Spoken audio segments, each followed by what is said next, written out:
the 1980s. It was a great decade to grow up in. It was a decade with an identity. It knew its place, what it wanted, where it was going, typified by big stars, original synthwave music, big money, fast cars, and a formidable empire of opposition. Yet underneath it all lurked a darkness that rests in the hearts of all times. Back in the 80s and early 90s, a wave of troubling accusations swept across North America. Cocaine, murder, secret lives of rape and pedophilia, drug kingpin, the crack epidemic, the blood plague of HIV and AIDS, which sent shockwaves of fear around the nation. And it got even stranger.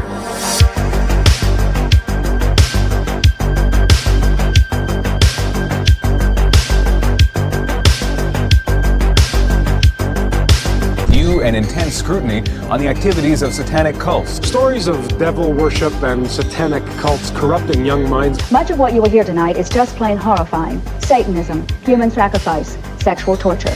There were terrifying tales of secret satanic cults bent on tormenting and corrupting the young. I think everybody's heard about Satanism. If anybody, you go back to the 60s even, a lot of album covers came out and pentagrams and stuff about Satan. There were picket lines in Nashville, a record-breaking protest in Little Rock, a standing room only city council meeting in Corpus Christi, and headlines all over the country: Minneapolis, Dubuque, Chattanooga, and Bismarck, North Dakota. The protesters are mainly religious groups who have been trying unsuccessfully to get concerts stopped. But for many believers, heavy metal remains inextricably tied to the devil, a kind of doorway or portal, like Ouija boards, witchcraft, or other occult practices that can invite the forces of darkness into a person's life. This is one of the ways that the enemy is coming in to try to engulf the minds of these teenagers and win them over. I don't think we'd like those people to like us. They're strange. Guns N' Roses, forget Guns N' Roses. You need to get into God and Moses. They're not out here for any Satan worship. It's just rock and roll. That's all it is. We're talking about sex, drugs, rock and roll, violence. We're talking about a concerted effort to manipulate the human beings of this country into a new order and a new world, and the people are going along with it, docile, and have not the it says Novus Ordo Seclorum. And I said to myself, what's this all about? I don't know anything about Satanism. I read about it in the Bible, of course, and that's about it. Satanism, devil worship, is being practiced all across the country. An increase in teenage homicides and suicides with ritualistic or satanic overtones. Just barely 14 years old, Tommy Sullivan had written this contract with the devil before he butchered his mother with his Boy Scout knife. Do you still believe in Satan? Yeah. He can come into you and make you do wicked stuff and weird things like that. Animal sacrifices, birds, dogs, church desecrations and burglaries, chalices stolen. They use them to drink the blood of their sacrifices. You have to give a blood sacrifice to Satan. It's supposed to keep you protected. It's supposed to keep you pure. It doesn't matter if you believe in Satan. It doesn't matter if you believe in demons. What's important is to know that there are people out there that do. They were not teenagers dressed in black. There were maybe some in the cult, but no, they were your neighbors. They were the law enforcement officers. They were people in authority. They were the doctors down at the hospital. They were the dentist.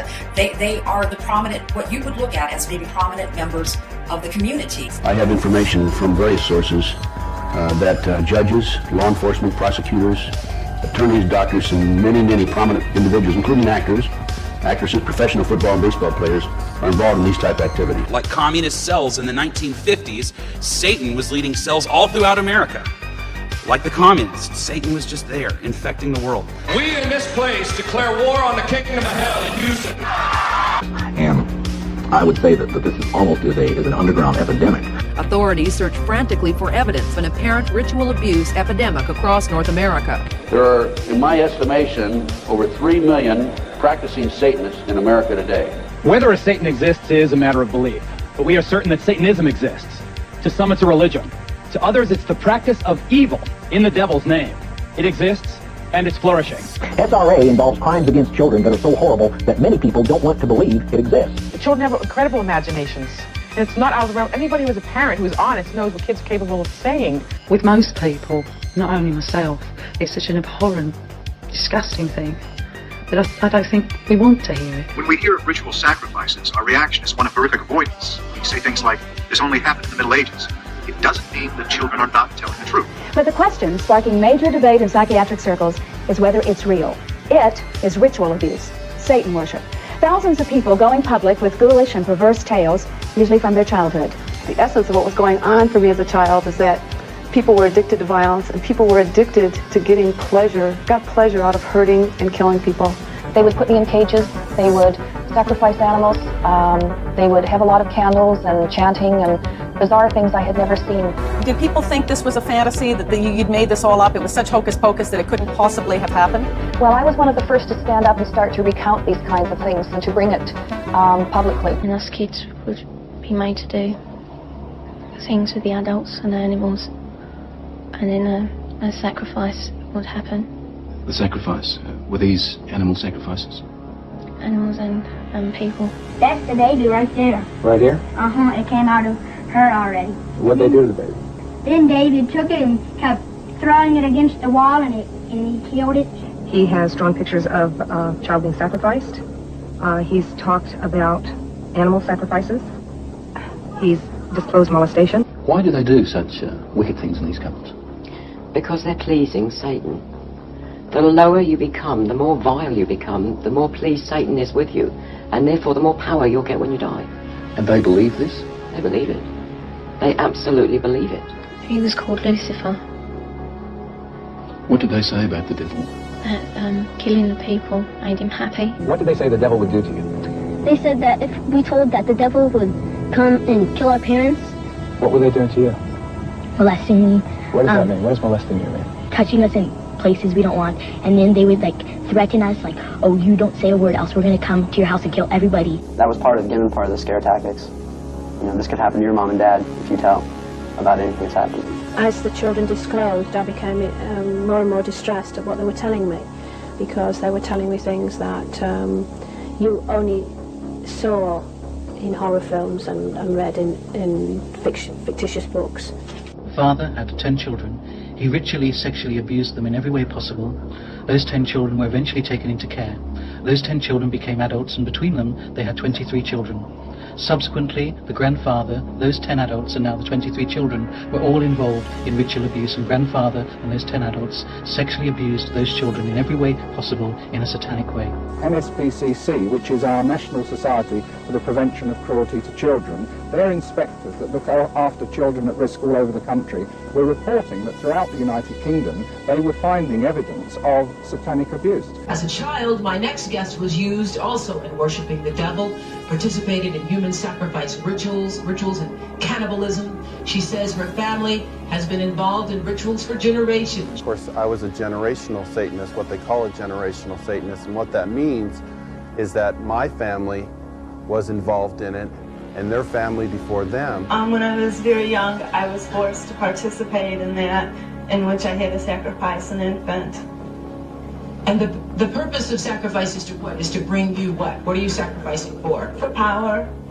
I've been told by people that know a lot more than I do that the reason for all of this death and murder is because of the belief in the demons and the power that they can get from that. And these people believe that the more innocent the victim, the more horrible the death, the closer you are at the moment of death, the more magic is released and the more spiritual power they get. Who was the leader?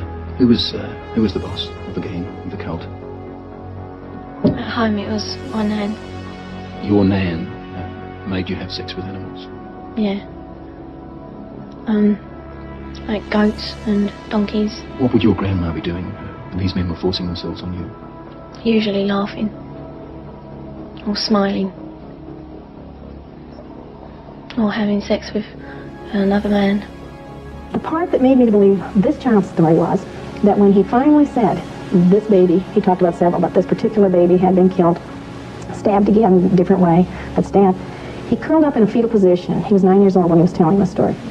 He curled up in a fetal position, and his eyes got real glazed, and he said they cooked that baby on the grill.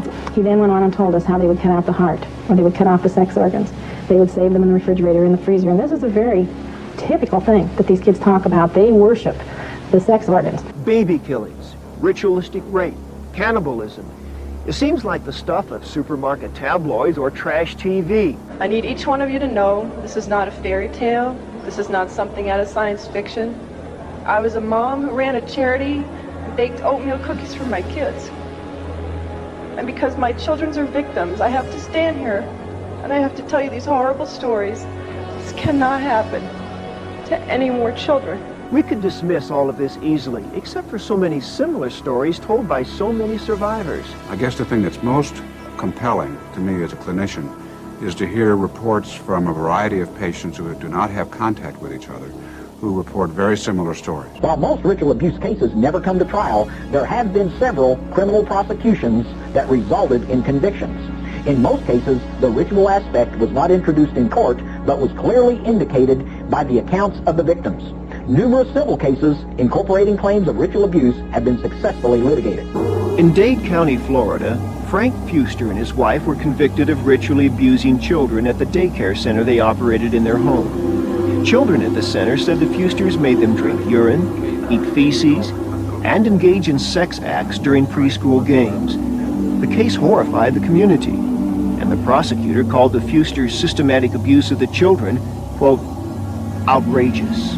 In the very places created to care for children, in nurseries and daycare centers across the nation, there are increasing reports of ritual sexual abuse. Allegations of physical and sexual abuse of children at a babysitting service. Dark world of ritualistic child abuse. There's a widely held opinion that what happened at the daycare was the devil's handiwork. There was an explosion of daycare sex abuse scandals like the Kelly Michaels case in the last decade. The most notorious, perhaps the one that ignited them all, happened at the McMartin preschool in Manhattan Beach, California.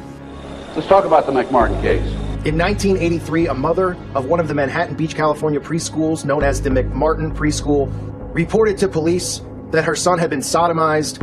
It was reported that the child had bleeding coming out of his rectum, and he was telling police officers about the sexual abuse that he had endured by a teacher at the McMartin Preschool, Ray Bucky. But it quickly grew. More than 100 counts of child with 208 counts of until there were 7 defendants, more than 300 charges, and hundreds of charges. Over 1,200 children came forward and reported that they had been victims of not only sexual abuse, but being forced to perform sexual acts on adults as well. Authorities now believe that at least 60 young children were victimized, and that the ultimate number could well be much greater. 1,400 children in this community have been ritualistically abused. Those children, some of them as young as 2 years old, were photographed by the suspects. Kitty porn was the primary purpose for the alleged sexual abuse of children. Some children allege that a living creature was sacrificed on the church's altar. The truth about Satanism is they truly do use blood, and they mix it with urine, and then they also use the real meat, the real flesh. This is what makes Satanism true. And this is what 1,200 molested kids in the city of Manhattan Beach have told the sheriff's department. 7 nursery school teachers were arraigned today on more than 100 counts of child molestation. The accused include the preschool owner, 76-year-old Virginia McMartin, her daughter, and 2 grandchildren. Ray Bucky was the grandson of the school founder Virginia McMartin and son of Administrator Peggy McMartin Bucky. I think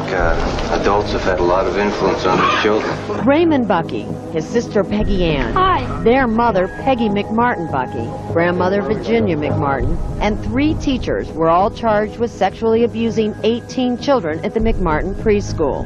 Virginia McMartin, her daughter, 2 grandchildren, and 3 other teachers were ultimately indicted on more than 300 counts of molestation.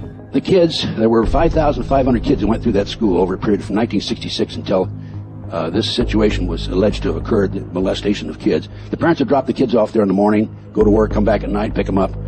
And long story short, there were some of the kids claimed that they were molested during that period. Just as there are families with strong feelings about the McMartin case, there are those with serious doubts.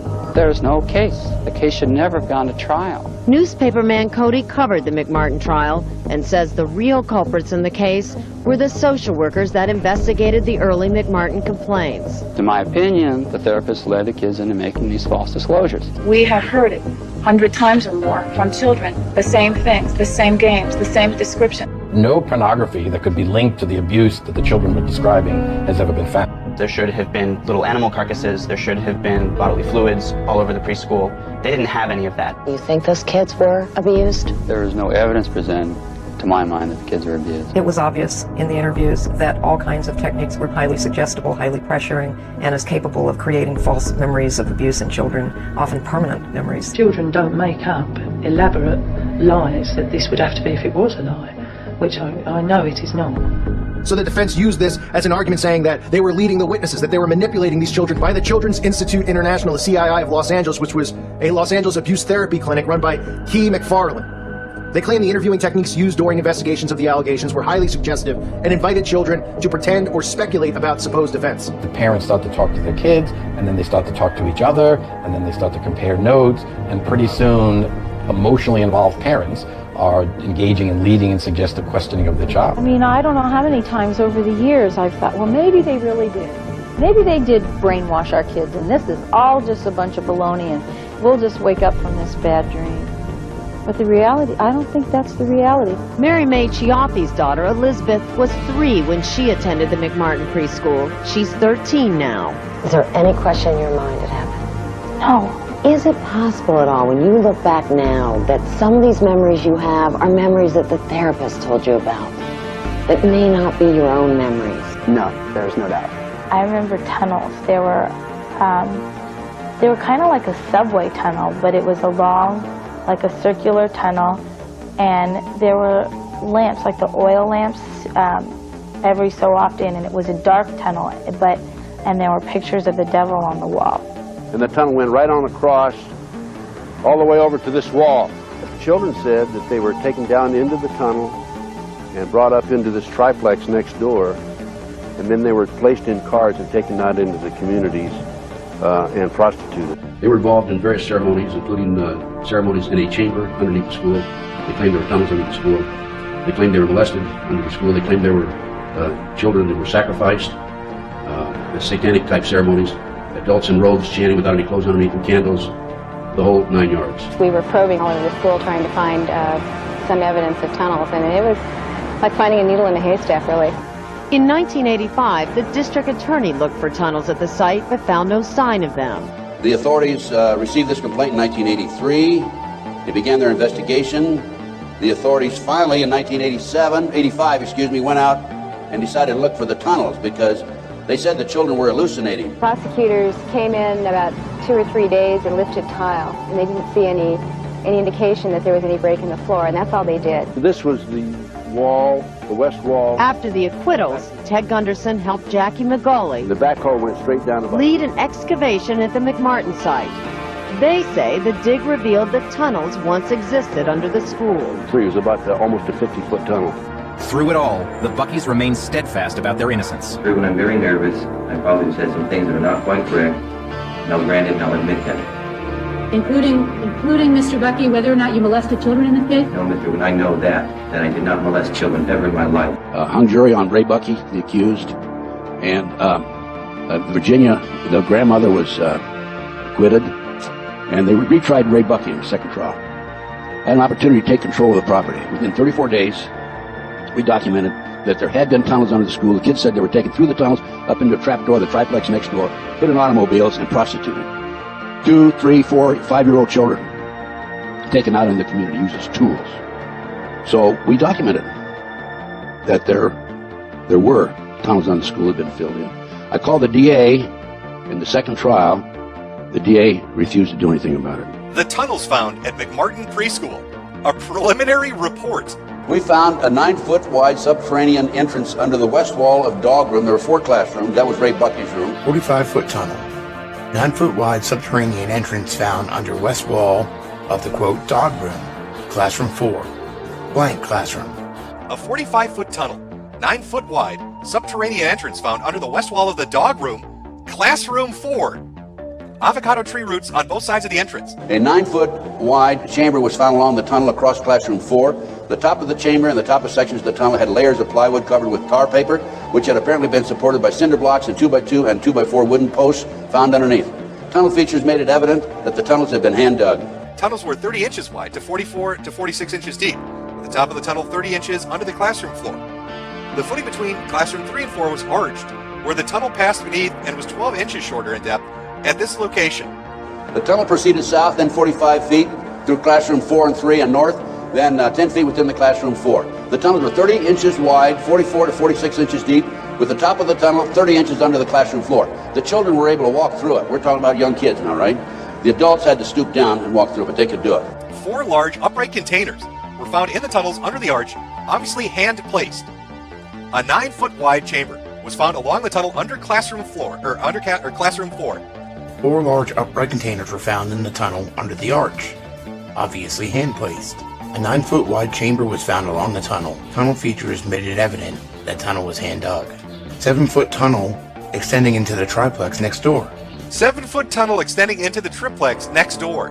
Tunnels extended within the bathrooms of the office in Classroom 1 to the front yard of the triplex next door.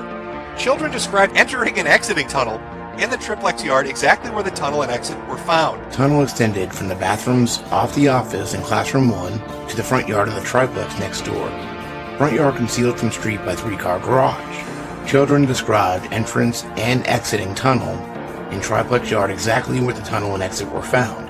A small white plastic plate with 3 pentagrams hand-drawn on top of light green paint was found by the archaeologist in the stratified dirt in the play yard. Per historical archaeologist, pentagrams were hand-drawn by an adult and not part of the manufacturer's design. No doorknobs were on Classroom 3's door, only a deadbolt lock. Each classroom had an on and off light switch labeled with fire alarm. The system did not connect to fire station, but was used as an alert within the school. More than 2,000 artifacts were found under the school floor, including over 100 animal bones. So before the media had even finished doing the smear job on these children and on the social workers who helped them to say what had happened, the FBI knew for a fact that what the children were saying was absolutely fucking true. The FBI report here says that the tunnels are exactly where the children say, and inside the tunnels, there are a lot of animal corpses, and there are pentagrams on the fucking floor. Okay, case closed. And people said, that's satanic panic. These kids have been coached into giving these answers. This never happened. And yet, in the FBI report, there's an archaeologist paper talking about, it doesn't speculate that there are tunnels. It said we went into the tunnels. In the tunnels. He's talking about being in the fucking tunnels. Finding containers in the tunnels. Finding pentagrams and shit in the tunnels. Finding hundreds of animal bones in the fucking tunnels. The tunnel exits exactly where the children said it would exit. What the fuck is going on? The jury could not agree on 13 counts against Raymond Buckey. So 6 months later, prosecutors brought him back to court. Once again, the jury was deadlocked. Therefore, there's legal necessity to declare a mistrial. And with that declaration, one of the longest, most expensive criminal trials in U.S. history finally came to an end. I'm glad it's over. Wake up, America.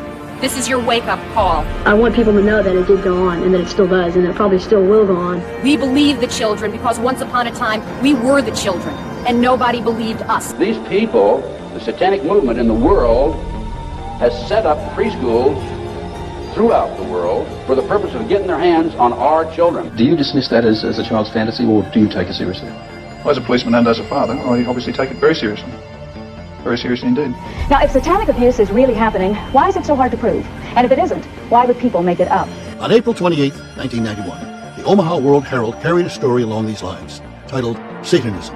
Lots of talk, little proof. It said that the problem was not an epidemic of satanic abuse, but rather authorities say America is witnessing an epidemic of concern over Satan and his minions, especially among adherents of fundamentalist Christianity.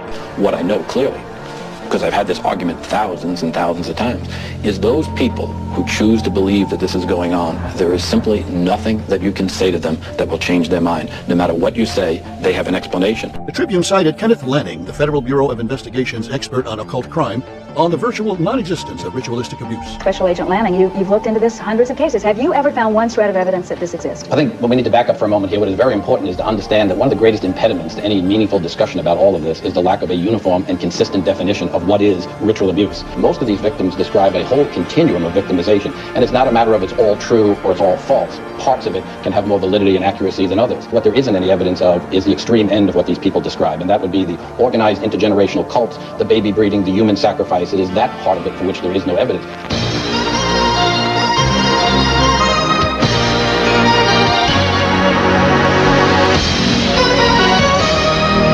An embattled minority of law enforcement officials disagrees with Lanning of the FBI. Ted Gunderson, a 28-year FBI veteran, former special agent in charge of the Bureau's Los Angeles Field Division, speaks from his personal knowledge of one of the most infamous recent cases involving ritual abuse.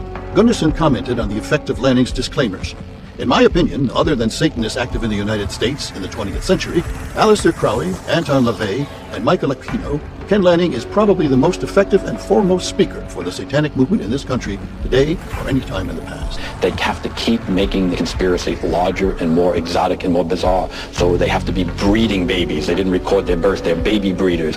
Well, then how come we can't? Well, then the police are part of it. They've infiltrated the police, and they've infiltrated the government, and they've infiltrated the FBI, and the president's involved in it. And now they're not only responsible for child sexual abuse, but they're responsible for pornography.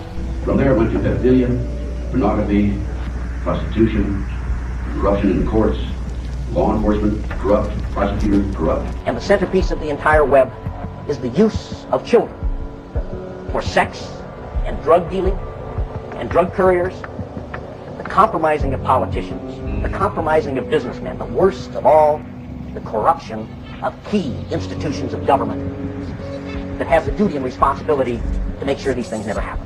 And the next major case I'd like to mention is the Nebraska case. One of the grimmest and most disturbing examples of heinous crimes, institutional corruption, and abuse of political power is said to have occurred back in the 1980s in the heartland of America, and it is known as the Franklin Conspiracy or the Franklin Cover-Up. The conspiracy involved a child pedophilia ring allegedly involving prominent politicians and business leaders in the Omaha, Nebraska area, with ties leading all the way to some of the most powerful circles in Washington, D.C. Franklin Federal Credit Union scandal, centered in Omaha, opens a window into the hideous world of child abuse and of organized illegal drug peddling, patronized and protected by powerful figures in politics and business. A major investigation headed up by John DeCamp, former state senator, a good friend of mine. John is an attorney here in Lincoln. He is also a lobbyist. He's a former state legislator. He's a Vietnam veteran. And we're here to interview John about his new book entitled The Franklin Cover-Up, subtitled Child Abuse, Satanism, and Murder in Nebraska. John, how did you get involved in this mess? Quite accidentally. I had been a senator for about 16 years and come across a man named Larry King, who was the individual who opened those two national conventions, sang the national anthem, was told he was the fastest rising star, particularly fastest rising black star in the Republican Party, and attended some of his largest parties ever put on by him, and from my recollection, probably two of the largest, most expensive parties ever put on by anybody in this country.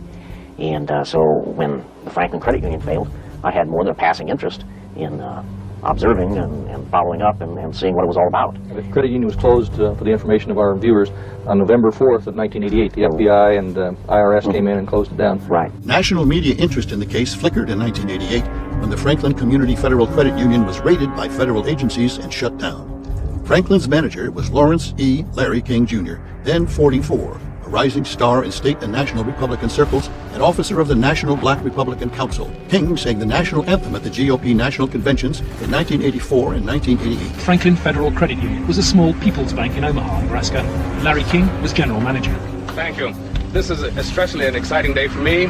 Larry King ran the Franklin Credit Union and a few other businesses in Franklin, Nebraska. A man who chartered private jets, hosted extravagant parties, and maintained bodyguards was simply in charge of a credit union in a little town in Nebraska, which happened to be located near Boys Town, a Catholic institution for orphaned youth. This was supposed to be a $2 million credit union that was just a minority credit union designed to help the black people in the Omaha area. In fact, as they quickly discovered, and we don't even know this is the truth or not the truth at this point, it could be far, far more, but they discovered 40 million missing. Well, when you only have 2 to start, and you have records that show you stole 40, creates some baffling questions. Nearly $40 million was missing from the coffers of the small, ostensibly community-oriented credit union. The financial scandal turned into something more when it became known that children from Omaha and its surroundings said they had been flown from city to city to be abused at parties held by Franklin's officers and well-known Nebraskans, including nationally prominent Republican Party activists. And what we developed there was that children were being taken out of orphanages and foster homes, driven to Sioux City, Iowa, 184 miles away, and flown to Washington, D.C. for sex orgy parties with congressmen and senators. From 1979, Larry King developed close commercial ties to Boys Town, and Boys Town youngsters were sent to work for his companies. Boys Town, Nebraska is America's favorite children's charity. Located in the heartland of America, Boys Town youth have come from many backgrounds and locales. King used Boys Town as a source of young boys for his business and for sex and drug orgies. We didn't go to Nebraska with a conspiracy theory in our mind, hoping to prove it. We went to Nebraska to try and work out what happened. and we found a conspiracy of silence. King's lavish lifestyle burst into flames in 1988, just before the Republican National Convention, when 7 victims of King's child abuse and prostitution stepped forward. The victims claimed that King took them to various parties that he threw for the Republican elite, and at these parties, the children were abused. Did you know that Larry King was taking boys out of Boys Town? Oh, yeah, I don't think there was really nobody out there that didn't know that? That didn't know that. They know. They've had complaints probably every week on rape and molestation. They know that. Larry King was, I would say, the center of transporting the children around the country. The airplanes were usually in his name, leased in his name. They were paid for by Larry King. Larry King was the facilitator. That was the man that was in charge. I mean, we flew with him on the trips, had flown to Chicago, was in a hotel room. I was dressed in a negligee. There were, I believe, prominent men, a lot of young boys at this hotel performing certain things sexually with other men. The kids he liked were mainly around the age of probably about 8 and 13. It was mainly fondling and oral sex with them. He did have some anal sex, but he usually did that with the older kids.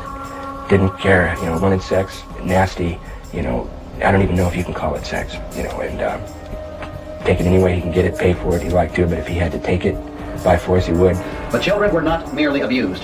One victim described an incident at a farm near Elkhorn, Nebraska, in 1981 or 82, where a 10-year-old boy was repeatedly sodomized and beaten by older men. One of the men took up a pitchfork, playfully playing with him at first, but finally sticking one tine into him. While the boy screamed and the other men stood around and laughed, finally the whole pitchfork was stuck through him, killing him. Snuff films were involved as well. Another young boy was taken by someone in the King Circle from Nebraska to another city and forced to perform oral sex on a man.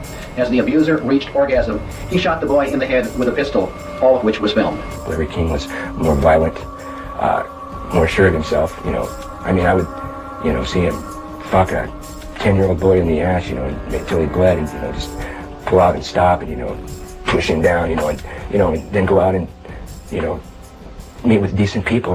What made the Franklin cover-up case so compelling and downright shocking is that big names were said to be involved. This included not just figures connected with the Franklin Credit Union, but also prominent individuals like a Nebraska court judge, the chief of police in Omaha, and many, many more. In fact, the allegation of involvement also extended to former President George Bush Sr., Dick Cheney, Barney Frank, and many others. All the kids that I've talked to discussed that they were flown around on small planes, and I have hundreds of receipts. This one is going to Washington, D.C. He would fly us to nice places or people's houses. There would be gentlemen there. They would like things done to them sexually, or they would like to do things to me sexually. Some of the parties, when they started off, were straight political type parties, no sex. So you were in the White House? Yes. How did you gain access? Well, I came down with Larry King. What time of night? It was usually around midnight, and it was kind of a gift for our services that we were doing. And then when some of the men had left, some of the politicians had left, the ones that had planned on engaging in some type of sexual activity, that would come after the party.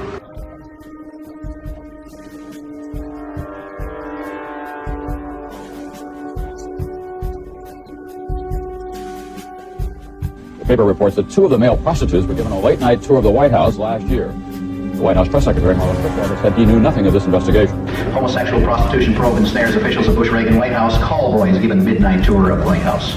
On the backside, it talks about children being taken off the streets of America. In addition to credit card fraud, the investigation is said to be focused on the illegal interstate prostitution, abduction, and use of minors for sexual perversion, extortions, larceny, and related illicit drug trafficking. The pedophile ring, homosexual pedophile ring, they were transporting these kids from Omaha to Des Moines, to Minneapolis, to Milwaukee, to Madison, and back to Omaha.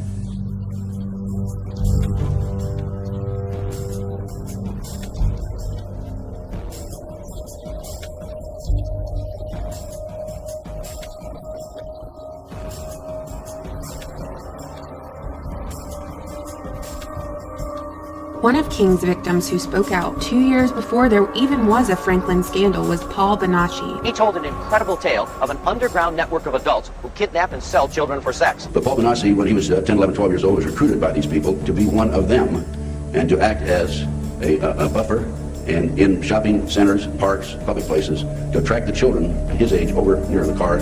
The adults involved in the ring would grab them and they would kidnap them. Bonassi claims that an organized ring of pedophiles abducts children and forces them into a life of child pornography and prostitution, and that it happened to him. And they force you to do things, and they photograph it, they film it. The whole purpose of that is to either blackmail you into staying with them or split your mind up so that you don't even remember who you are. Paul relayed that at the age of 8, he began attending King's parties as a child prostitute. Paul claimed that Democratic Senator Barney Frank had abused him, and he was given midnight tours of the White House, only to be taken to a separate location shortly thereafter and abused. In talking to Paul Bonassi, he told me about the number of times when he and others were taken out of schools, private schools in Omaha, driven by limousine to Sioux City, Iowa, and placed on private jets and flown to Washington, D.C. for sex orgy parties with congressmen and senators. Paul told me, and has drawn for me, the living quarters of the White House. King was also involved in kidnapping. Oh, yeah. What knowledge do you have of that? They'd have what they call catalog kids. Mm-hmm. They would basically just go out driving around looking for kids. And they would take pictures of them and go to these wealthy, influential people and say, would you be interested in this one or that one or the next one? And they would basically go snatch them. They have a crew that goes in certain parts of town, and they ask for the ages. We want them between 6 and 10. And they'll say, we want them all white. And that's what they'll get. We want 3. And we want them in those age brackets. They sent out scouts, just like a scout, but the guy was a perv to decide who he was going to kidnap. And they would take pictures and without their knowledge. A guy named Rusty Nelson was taking pictures of them while they were doing this sort of thing. And so he had these pictures of these dignitaries who were involved in these nefarious sexual activities. Rusty Nelson, the photographer for Larry King, attended these parties, documenting powerful men in compromising positions with minors as a form of blackmail for King. In a court hearing in 1999, Rusty Nelson revealed his close relationship with King. Nelson relayed that he had witnessed King phone President Reagan when other individuals couldn't resolve a specific problem. In other words, a man with abuse and child prostitution allegations had a direct line to the then president. In this springtime of hope, some lights seem eternal. America's is. Thank you. God bless you, and God bless Rusty, number one, I want people to understand a little bit about you, who you are, how your involvement started with this whole sordid story that we're all into. Well, I've been a professional photographer for almost 25 years now. When I was first starting out and getting established, going to this bar and taking pictures, they were doing drag shows. It was a gay bar, and I started taking pictures of the drag queens and selling them to the performers. So I mentioned to the owner of the bar that I was looking for some work. I was hinting to him that, I could use the job there.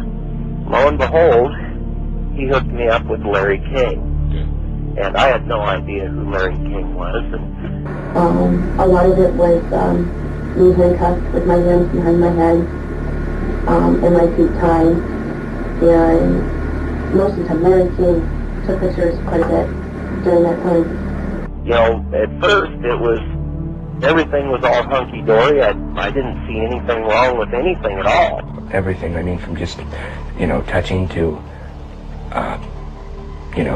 fruit, squash, huge squash, that big around, stuck into your ass, And he had me sit in his office at the credit union and have our meetings and heat things, hot things, poked at you and stuck in you, What were you doing and what was going on during this initial phase when you just first started to work with Larry King?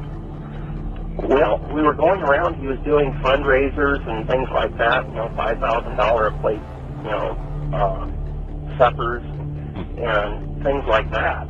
And I was there to take pictures of these parties. Okay. Well, lo and behold, afterwards he was having another party with a few select people, and this was a sex party. I don't know. And I think I could have said no. But I don't know. And Alicia, you're a victim. And at a young age, let's go off camera for a minute. basically Larry King was a pimp, and the credit union was just a front. I got those scars on my arm one night at a party where Larry King was, and you push your arms together. King has these same scars, and you push them tight together, and you light cigarettes, and as soon as they get burning, you just drop them down between your arms, and let it burn. And they made us stand there naked and touch each other by holding our arms together and burn cigarettes. Where, it's on film someplace. It was one of those things where, by the time I figured out what was going on, I was into it to the point to where I knew I had to protect myself somehow. Yeah. And that's where I went in, and I would take pictures from the hip. That's where I'd keep my camera down by my hip. Oh, okay. And I'd disconnect the flash cord. Mm-hmm. And I'd usually drop in, I'd keep a spare roll of high-speed film, and I'd drop that in and go ahead and start shooting that way and get pictures of some of the people and who they were with. Yeah. And a little bit of what they were doing.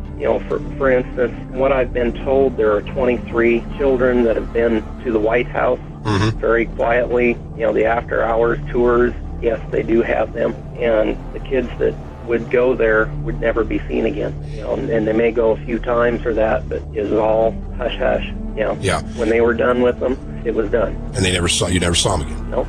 The kids they'd get them suited up, and boys on boys, old men with boys. Occasionally they'd have girls. It was a lot of times the younger ones. It was basically white slave trade, where the people would come over and bid on people. Mm-hmm. There were some of them that I had heard went to Saudi Arabia and some of the Arabic countries over there. Paul Benassi attended 6 auctions where they auctioned children. Anyway, any age from 3 and 4 all the way up to 21. They put a tag around their neck. They're in their underwear. They have a number on the tag, and people down below bid on them. The kids sell for between $15,000 to $50,000. I've even heard of one kid going for $100,000. Well, who's buying them? One of the things that really made me worry about how to get out was the fact that I'd seen Robert Wadman. He was the chief of the Omaha Police Department. Yes, because I'd watched Robert Wadman, he's chief of police in Omaha at that time, take a stack of $100 bills, probably 1.5 to 2 inches thick, or possibly even thicker, which I figured would be about $50,000. And this, from what I understood, was a weekly payment that he received from Larry King. A weekly? For what? For basically keeping things hushed up in Omaha.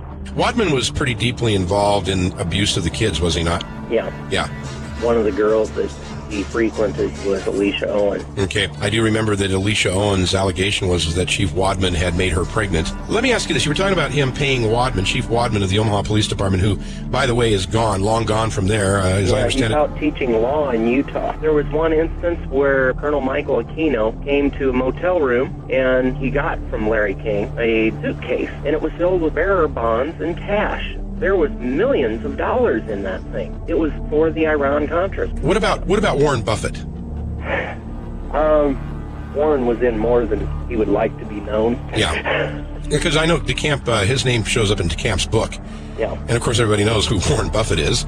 Yep. But he was involved in this level of this kind of stuff that was going on? Oh, yeah. This is where I got approached on various occasions to do these things, and I wanted no part of it. Mm-hmm. And one person of which was the late Hunter Thompson. Really? You ever hike up into the mountains? Oh yeah, I do that I like to kill. And when you say kill, you're talking about what, neighbors? What? We don't want to talk about shooting people, do we? No, but you're teasing when you say you like to kill, right?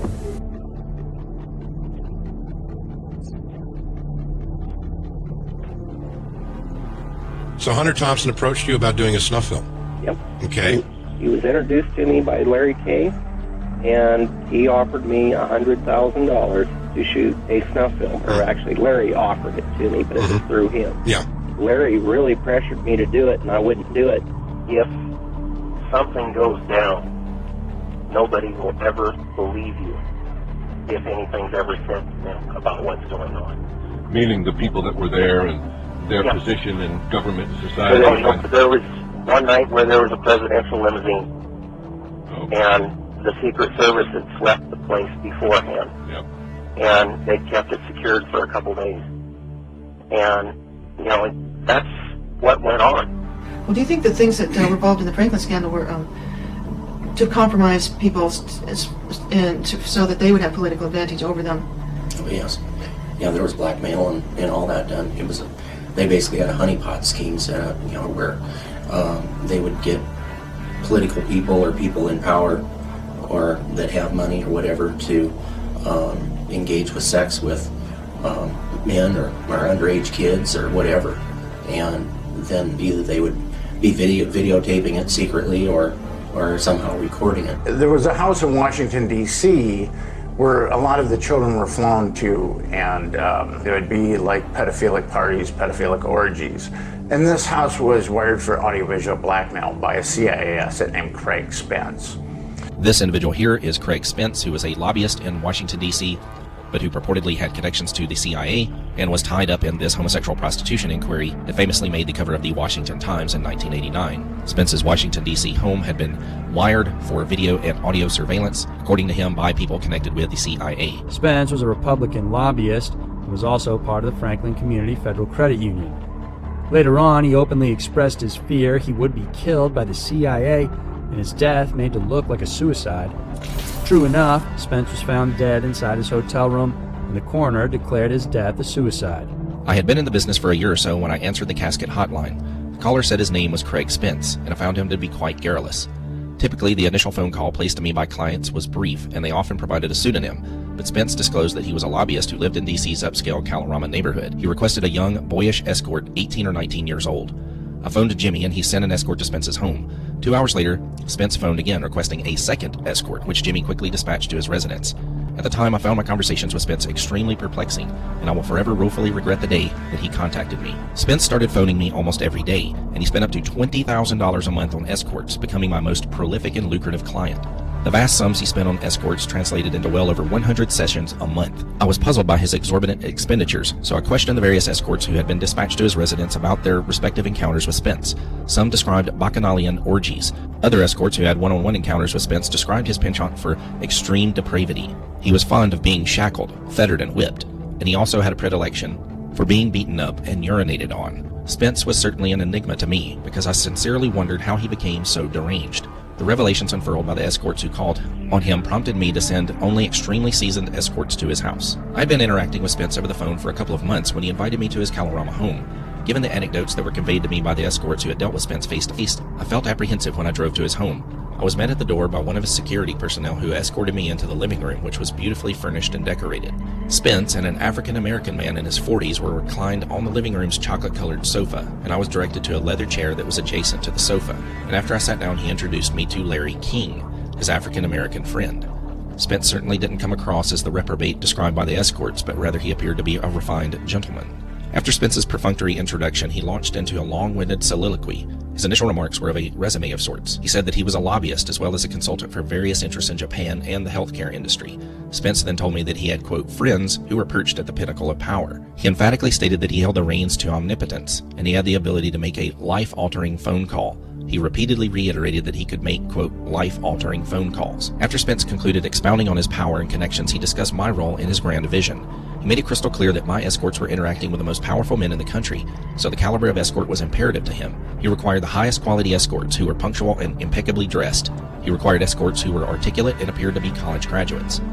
He required that I diligently screen and qualify escorts to meet his lofty standards. Spence barked out his demands as if he were barking out orders in Marine boot camp. And he emphasized that it was a privilege for me to provide him with escorts. King also chimed in about his exalted status and clout too.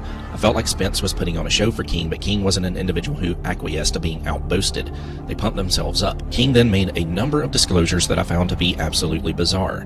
He revealed that he and Spence operated an interstate pedophile network that flew children from coast to coast. King also discussed that he and Spence had a clientele of powerful pedophiles who actually took pleasure in murdering children. In fact, King seemed to be obsessed with the subject of murdering children. I sincerely thought that I was talking to a pair of psychotics on the run from a psychiatric hospital. After Spence and King conversed about their rarefied statuses and their extreme pedophilic perversities, Spence shifted gears and started to sincerely inquire about my life. He asked where I was born and where I attended college. He then questioned me about the particulars of my escort service. In the context of our earlier discussion, Spence's questions seemed like non sequiturs to me. Though I answered Spence's questions truthfully, I was uncertain about the motivation for his inquiries because Spence struck me as an individual who generally had a self-centered, utilitarian reason for every action. As Spence inquired about my life, King sipped on his drink and was ominously silent, but an unnerving smile was etched across his face. When Spence finished quizzing me about my life, he stood up and gestured for me to accompany him. I stood up and followed him. King remained seated on the sofa. Spence walked toward a large mirror that was situated on the living room wall and opened a closet door that was in the corner of his living room. He popped open a secret panel that was embedded in the closet and stepped into a small room that was behind the mirror. I cautiously paused at the threshold of the closet, but Spence waved his right hand, signifying that I should follow him into the surreptitious room. The mirror on the living room wall was in fact a two-way mirror, and the room had a video camera on a tripod that was pointed toward the living room and also a wall of video monitors. Spence leaned over one of the video monitors and, after tapping a few of its buttons, he replayed the concluding minutes of our conversation. At that moment I felt shrink-wrapped by cellophane, and I found it difficult to breathe. As I silently stared at the monitor, Spence casually smiled and explained to me that his entire home was bugged for clandestine surveillance. End quote. CIA operatives had installed the concealed video cameras throughout his house. He couldn't help himself from crowing that his surveillance equipment was state-of-the-art, and the camera that captured our conversations was embedded in the living room's thermostat. Spence then divulged that he blackmailed the rich and powerful. I remained stunned and speechless as I watched myself discussing my life and escort service on the video monitor, but after a few minutes I started to swell with anger. However, I didn't express my anger to Spence because at that moment I was undeniably frightened of him, and I'm also not a confrontational person.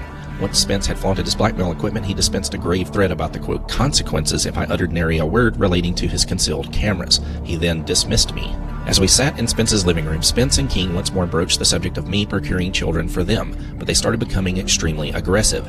Although I emphatically told them that I wouldn't pander children, their demands escalated to an inexorable crescendo. Spence and King finally demanded that I pluck destitute children off the streets of D.C. and deliver the children to them. I was essentially blackmailed during my first meeting with Spence and King, and I found my subsequent meetings with the tandem quite unpleasant, because they attempted to coerce me into ensnaring children for them. King had previously mentioned that he flew children into D.C., and the escorts I employed confirmed that minors were in attendance at Spence's orgies. Despite my earlier state of denial, I had come to the horrifying conclusion that Spence and King operated an interstate pedophile network for their power broker cronies. But I absolutely refused to aid and abet their abuse of children, despite Spence's potential to blackmail me or perhaps even kill me. How old were these boys and girls? They could be anywhere from probably 8, 10, 12 years old, all the way to usually their early 20s. And where'd they come from? Some of them came from Omaha, some of them came from New York, or he had them out in Washington, D.C. You know, a lot of them, they were street kids, and he had a way of finding people who would not be missed.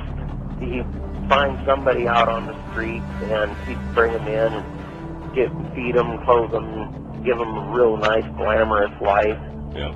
And next thing you know, it's payback time. They would get these kids from the street.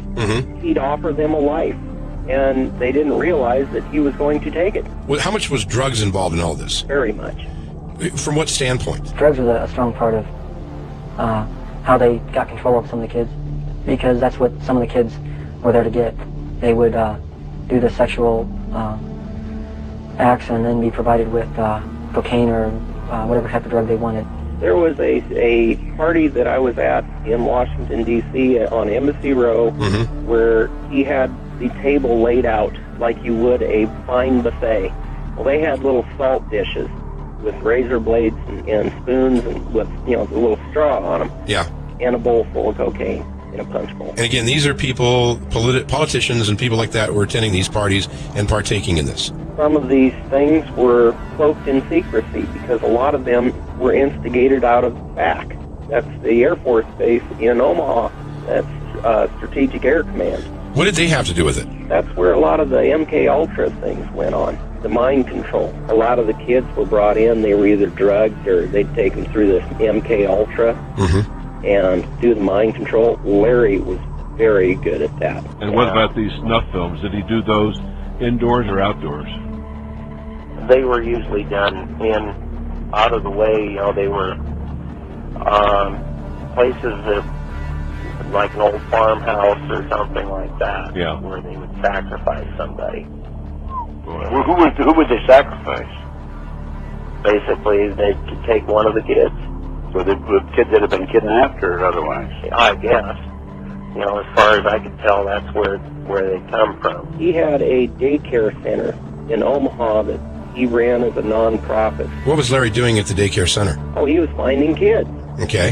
And he would go rent them out, whether it be for himself or for others. How did they get that past the parents, for example? A lot of them were orphans, street kids. He'd say, well, my son's having a party, a sleepover, or something like that. And the way Larry put it was, this is so bizarre that nobody will ever believe you if you told them. Even to this day, people think that I'm full of it by relating to them some of the things that have went on. To the point to where I realized what was going on. I knew that if I was just to go to somebody and say that, this is what's happening, they would basically squash me. King was arrested, and a federal investigation showed he'd stolen $40 million from Franklin. But the FBI's inquiries were secret, and evidence of King's sex ring was quickly covered up.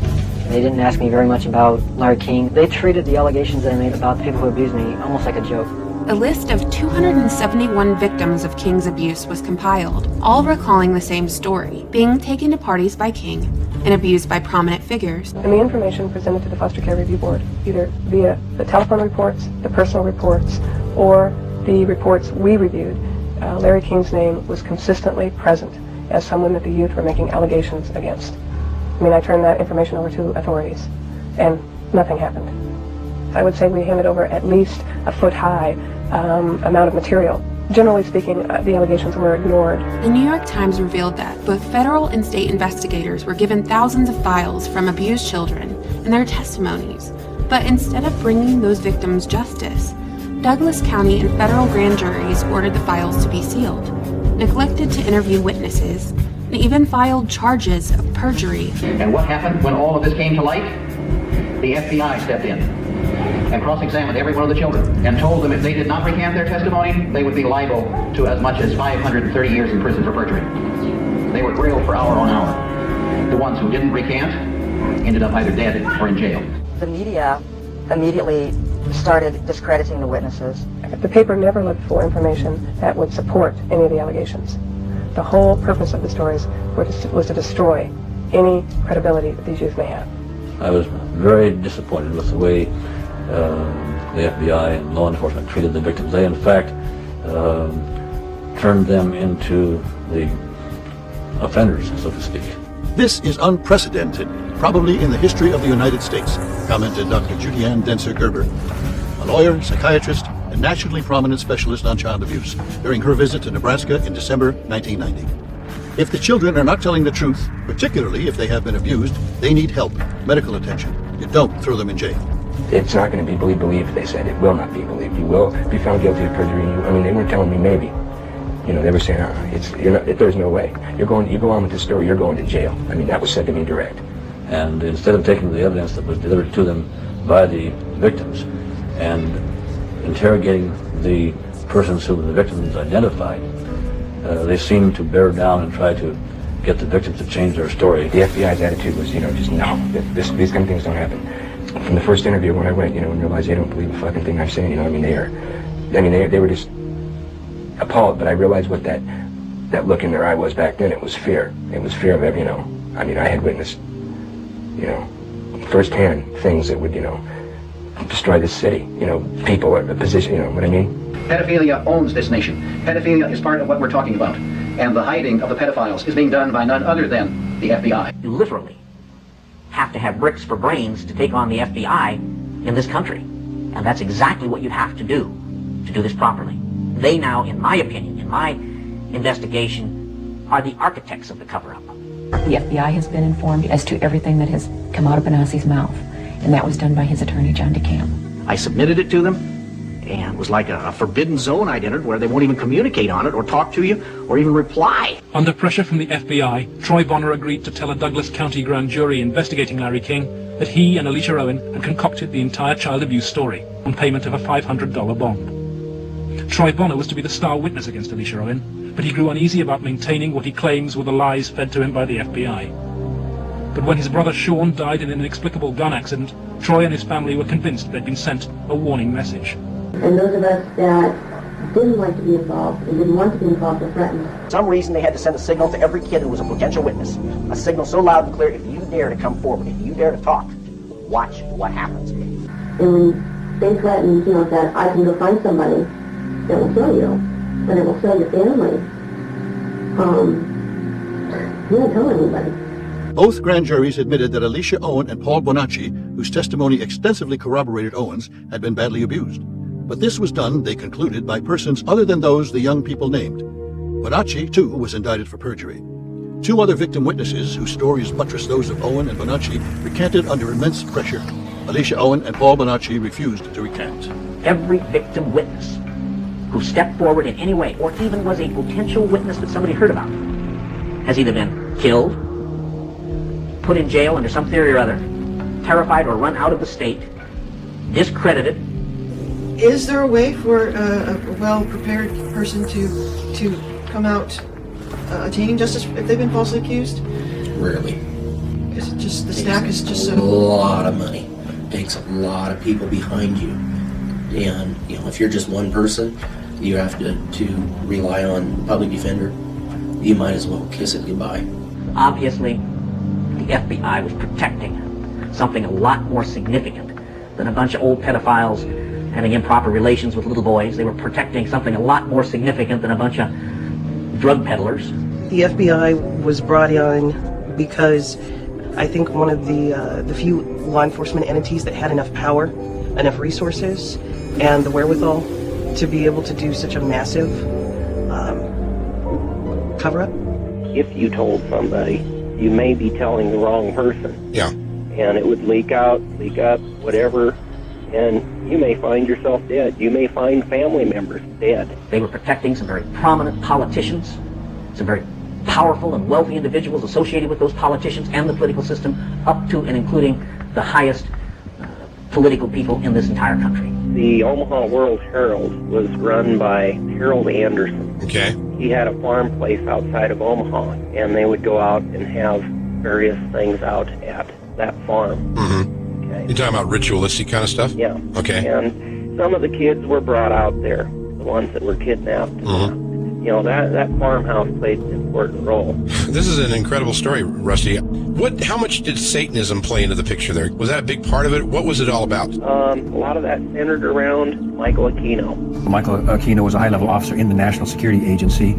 He was and is, you'll see him today, a practicing Satanist. He created the Satanic Temple of Set, which he still runs. He was a high-level NSA officer. He's a member of the association I used to be in, the Association of Former Intelligence Officers, AFIO. He's a member of that. He's plugged in big time to the intelligence community, and he wrote a paper called Mind War, and Mind War was about psychological operations against populations, including the domestic population. Drug testing on American citizens was more widespread than previously believed. They included experiments secretly involving hospitals testing drugs on terminal cancer patients and enlisting prisons to experiment on criminal sexual psychopaths. The committee was never able to determine the full scope of the program, since one-time CIA Director Richard Helms acknowledged that the program's records were destroyed in 1973 to avoid embarrassment. Dr. Aquino, the high priest of the Church of Set, Temple of Set, also a colonel, interestingly enough, in the United States Army. Aquino was first involved in MK-Ultra operations during the Vietnam War as part of the Phoenix program.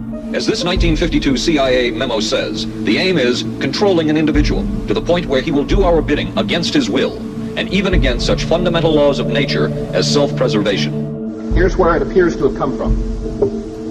In World War II, before it even ended, Alan Dulles and people from our intelligence community were already through Switzerland making contacts to get out Nazi scientists.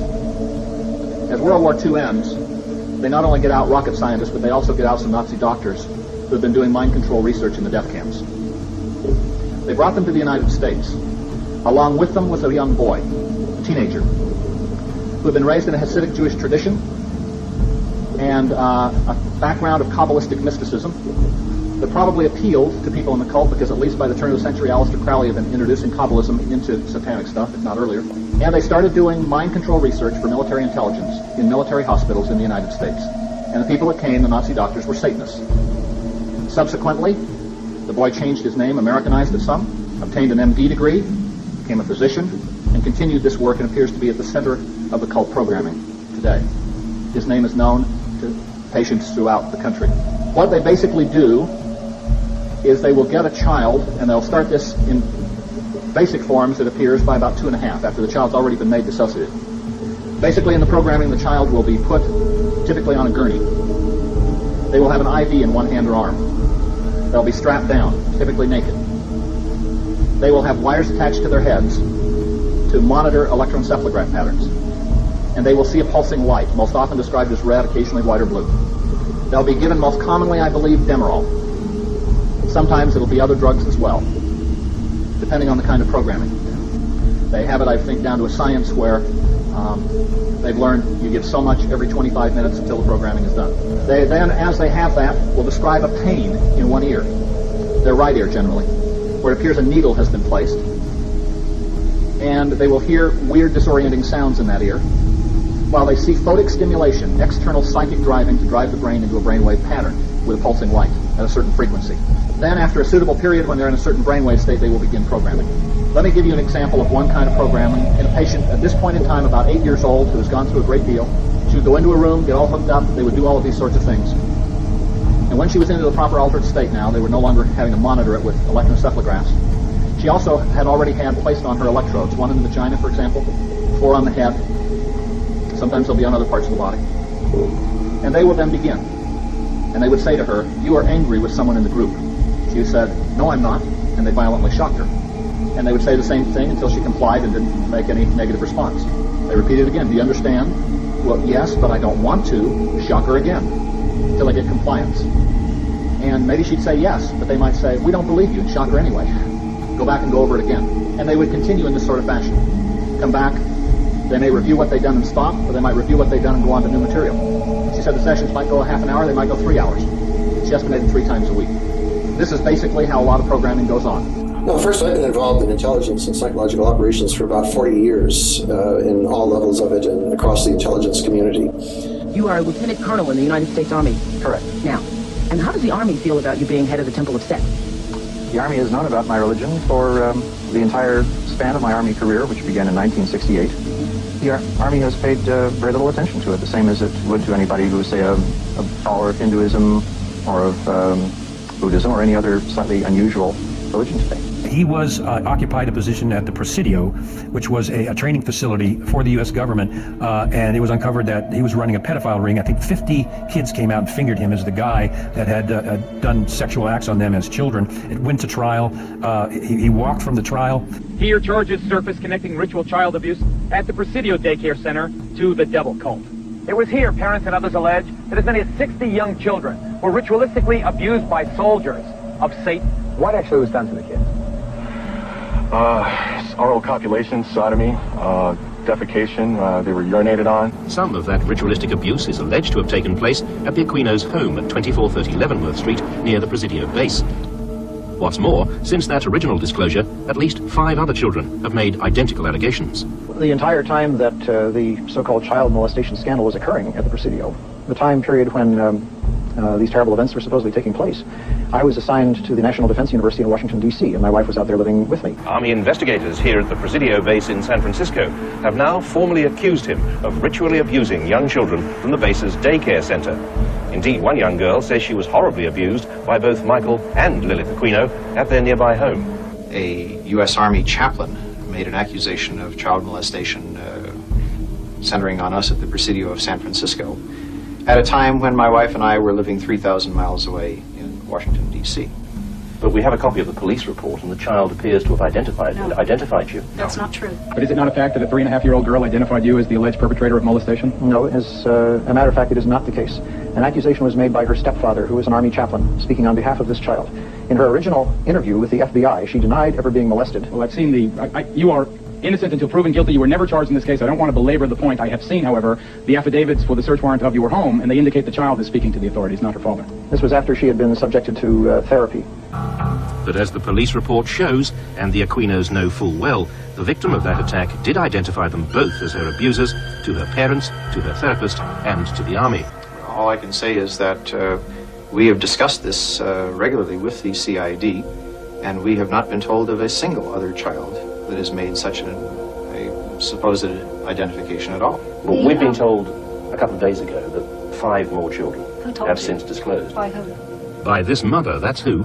Her children were amongst the 5. They were taken to a daycare center where Michael Aquino and several other adults molested them. They did rituals. They wore robes. There was chanting. There were candles. He sodomized my children. He made them do all kinds of things, I guess. And they've also told the Army investigators that they'd been in his house, and they disclosed what the inside of his house looked like. Oh, that's stupid. It's absolutely untrue. Just ridiculous. It's that kind of stuff. It's that kind of stuff that is causing all the misery. It's a witch hunt in the classical sense, just as the witch hunts that took place here in England and in Salem, Massachusetts in the United States. Throughout the ages, many transgressive and hideous crimes were said to be the work of devil worshippers. Almost all of these allegations have since been disproved, but seemingly overnight, America was gripped, and the public needed no more convincing. Satanism was real and thriving in their communities. The Satanic Panic of the 1980s had started and lasted for over 10 years, a period that sociologist Stanley Cohen labelled as one of the purest cases of moral panic in recent times. This episode serves as evidence that humanity's age-old obsession with demons and witchcraft is not confined to long-ago ages or faraway lands. America's tabloid fixation with contemporary devil worship was an embarrassing reminder of how susceptible a credulous public can be to sensational media scares, even in the modern era. Let's go in and talk about Satanism. To most, it conjures images of medieval black masses or sinister deeds done for the devil. What is it, this Satanism? I think that there is some confusion tonight because this same term means something different to Satanists than it does to Christians in the United States. By our own standards, the people who you've shown in these film clips would not be Satanists, either present or in the past. Rather, they would be the failures of a conventional religion. I think what we're looking at is a worship of evil here. Right.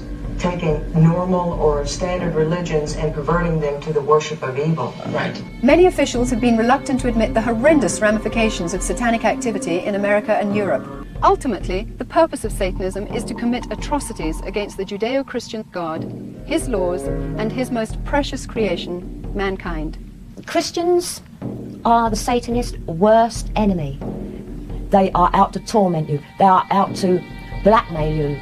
They will even kill you. They even try to kill me. In every organized crime syndicate, whether they be Russian, Italian, Jewish, Latin American, you've got to kill an innocent to really get into the inner sanctum. Go kill that old lady. Go rob an old man in a truck and shoot him in the head. We want to see it on the news. Go kill a kid in the playground.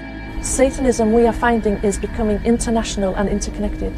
They are interconnected in Britain from one city to another and into Europe and into America. A lot of money is involved, a lot of finance, and this finance is made through pornographic videos, through drugs, and through arms. Whether you believe in a literal devil is not important in understanding Satanism's effect on our society. Don't take your own Judeo-Christian backgrounds and use it. It's not what you believe. That's not important. Remember what they believe. Lucifer's kingdom is the direct inversion of Yahweh's kingdom. These blood sacrifices are a blasphemy to Christ's atonement. From our point of view, it really makes no difference whether you pray to a father god or to a mother goddess or to an entire gaggle of gods and goddesses. One of the more powerful rituals in Satanism is the Black Mass, a parody of the Catholic Mass in which the text is said backwards and in which many other sacred Christian traditions are mocked. In Satanism, you have rituals that are designed, first of all, to deliberately mock God. So in our particular type of Satanism, we would mock, like, say, the Catholic Mass. We would consecrate communion hosts, and then we would do things like stamp on them or urinate on them or other things, believing that by doing that, we were somehow abusing God. Even in many branches of La Cosa Nostra, they burn images of Jesus and Mary and say a little devilish prayer. It's like showing that you'll really get into something wicked. It's like, okay, be part of this or we don't trust you. So it's basically rolling around in the cess is how you become part of the club. Were you raised with a sense of right and wrong, Rachel? Yeah. I mean, it's like I had both. I mean, to the outside world, everything we did was proper and right, and then there were the nights that things changed, that things just got turned around. What was wrong was right, and what was right was wrong. In satanic occultism, that which is good is bad, and that which is bad is good. Pay attention and notice the reverse of everything that is normal becoming abnormal. Satanism, as it stands, is basically a reversion and perversion of Christian symbolism. All religions are coming around to Satanism. We're in the very throes of a new satanic age. The evidence is all around us. All we have to do is look at it. Shemham Barash! Shemham Barash! Hail Satan! Hail Satan! In 1966, Anton LaVey founded the first Church of Satan in San Francisco, which at one point claimed 10,000 members. LaVey authored the Satanic Bible and Satanic Rituals, two of Satanism's most important books. Originally, the Church of Satan, when it was founded, was composed not of people with a hatred for Christianity, but of people who, by and large, were agnostics and atheists, because they felt that the institutions which had arisen around Christianity had failed in their moral commitment. So Satanism itself became an emphasis on rational self-interest and on taking responsibility for your own intellectual and ethical decisions. Rational self-interest, you call it? Yes. A person has to be good to themselves before they can be good to other people. So we feel the greatest sin of all is self-deceit. This is a very selfish religion. We believe in greed, we believe in selfishness, we believe in all of the lustful thoughts that motivate man. And therefore, Satanists take that to its extreme and say, if I want to be violent, I can be violent. If I want to hurt others to gain my way, then I can hurt others to gain my way. The origins of satanic ritual abuse go back to ancient Babylon. The scripture says that the Babylonian mysteries will form the backbone of apostate religion during the last days. Any religion that elevates the teachings of Lucifer above Yahweh gods and ultimately take their teachings or build their beliefs on the teaching of Lucifer is part of Mystery Babylon. According to my Bible, witchcraft is witchcraft. God does not distinguish between black or white or grey. Witchcraft allows you or teaches you to depend on supernatural powers and spirits to get things that you want on this earth. Are the Satanists involved in the New Age movement? Is the New Age movement really sort of a cover for this whole Luciferian conspiracy, in your opinion? I wouldn't say it's a cover. I would say it's the integral part of it, you know, the spiritual heart of what you're talking about, you know, a new world order. In fact, Alice Bailey, who coined the term New Age, who was a psychic and a channeler and an occultist, coined the term New Age and also coined the term New World Order. They both came from the same source. In her book, Externalization of the Hierarchy, she said that the New World Order would be based on the ancient wisdom or ancient occultism, which is where the term New Age came from. Madame Helena Petrovna Blavatsky wrote a magazine. I've had the bound works of that magazine entitled Lucifer Magazine. Witchcraft to the majority of people on the outside tends to smack of Satanism, which it is not. The actual religion of witchcraft is based on the universal religion of paganism, which is at the root of all civilizations.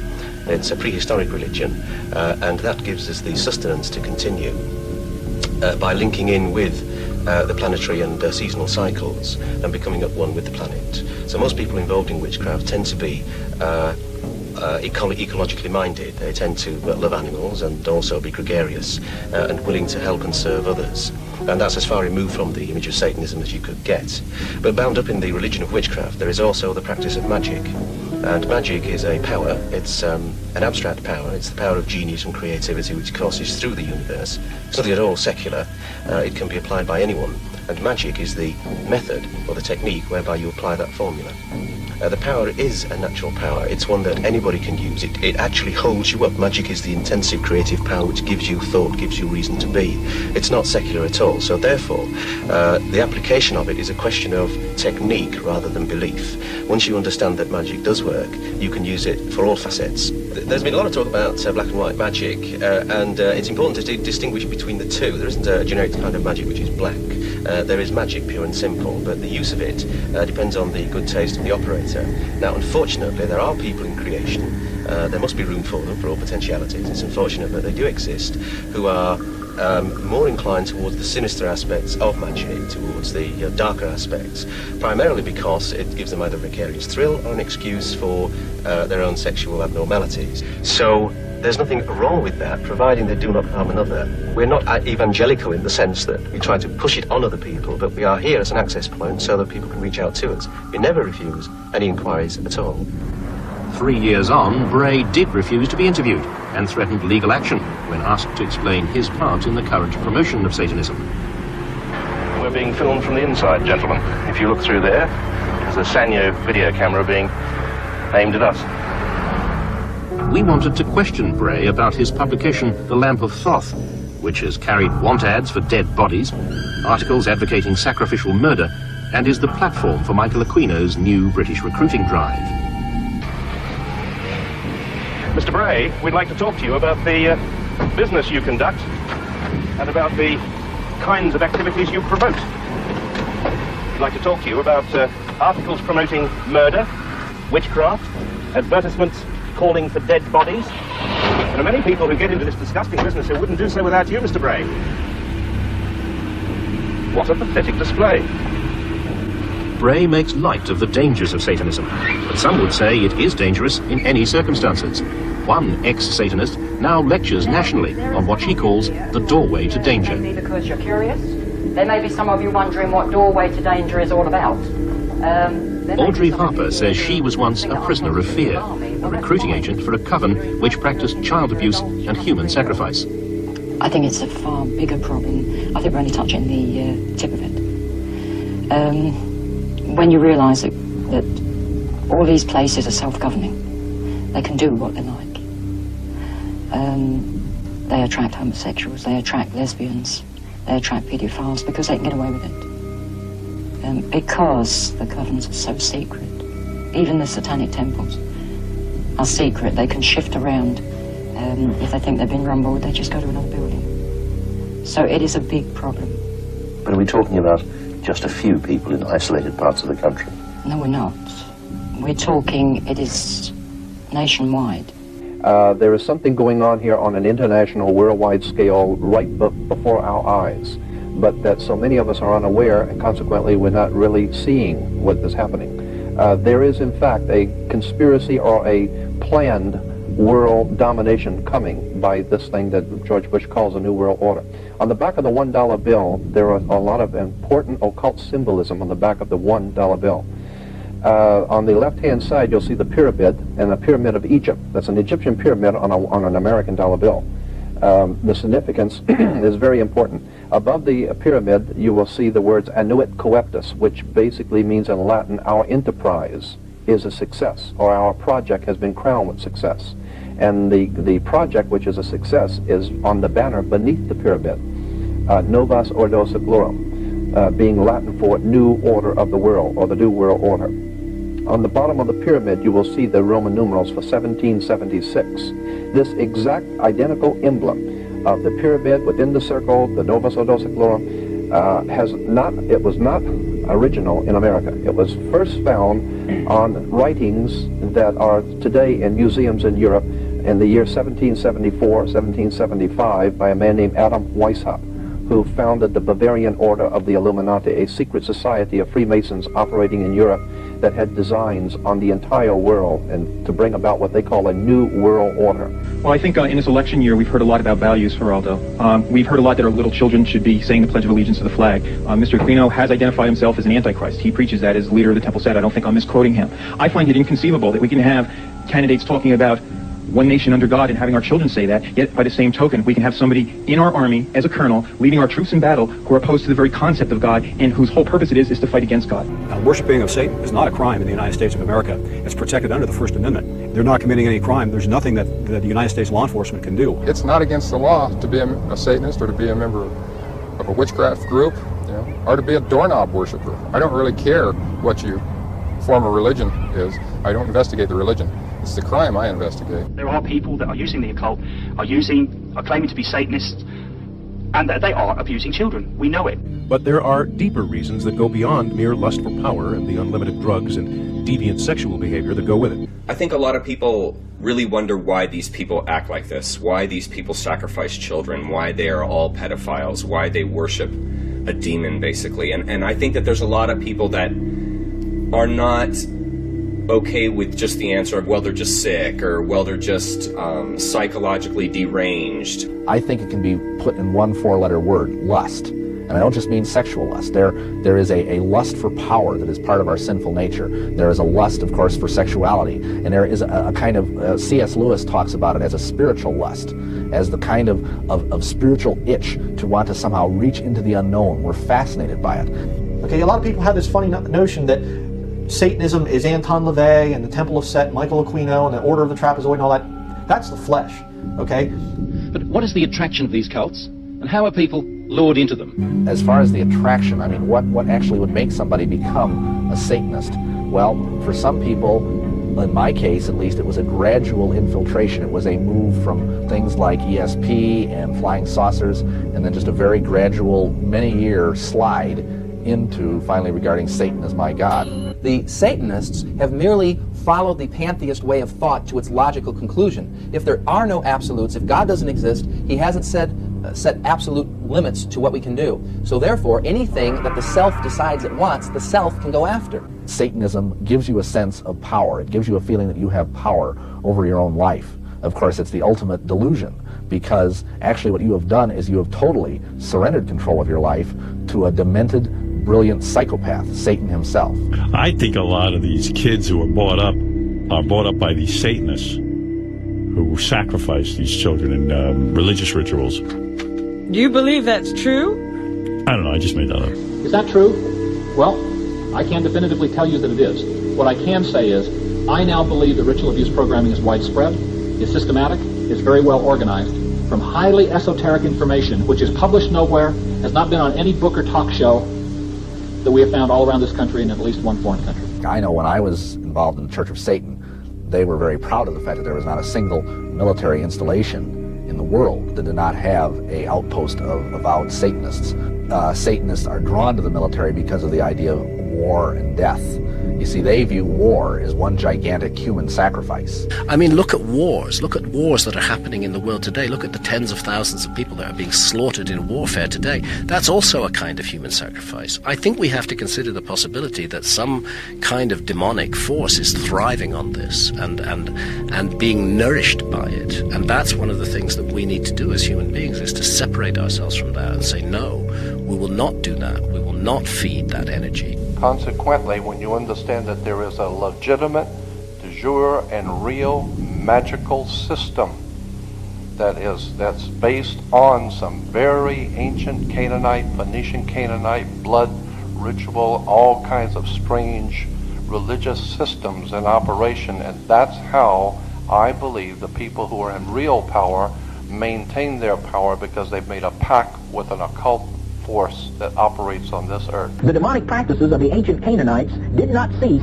when the children of Israel invaded the Promised Land. They have been passed down through the centuries within the mystery religions. The mystery of iniquity, the secret power of lawlessness. This is the global system of the fallen ones as they're entrenched into humans, and as they begin to embed this global, terrain of regime change, bring down all the nations, bring a new global order. You can't do that without the troops. You cannot do that at all.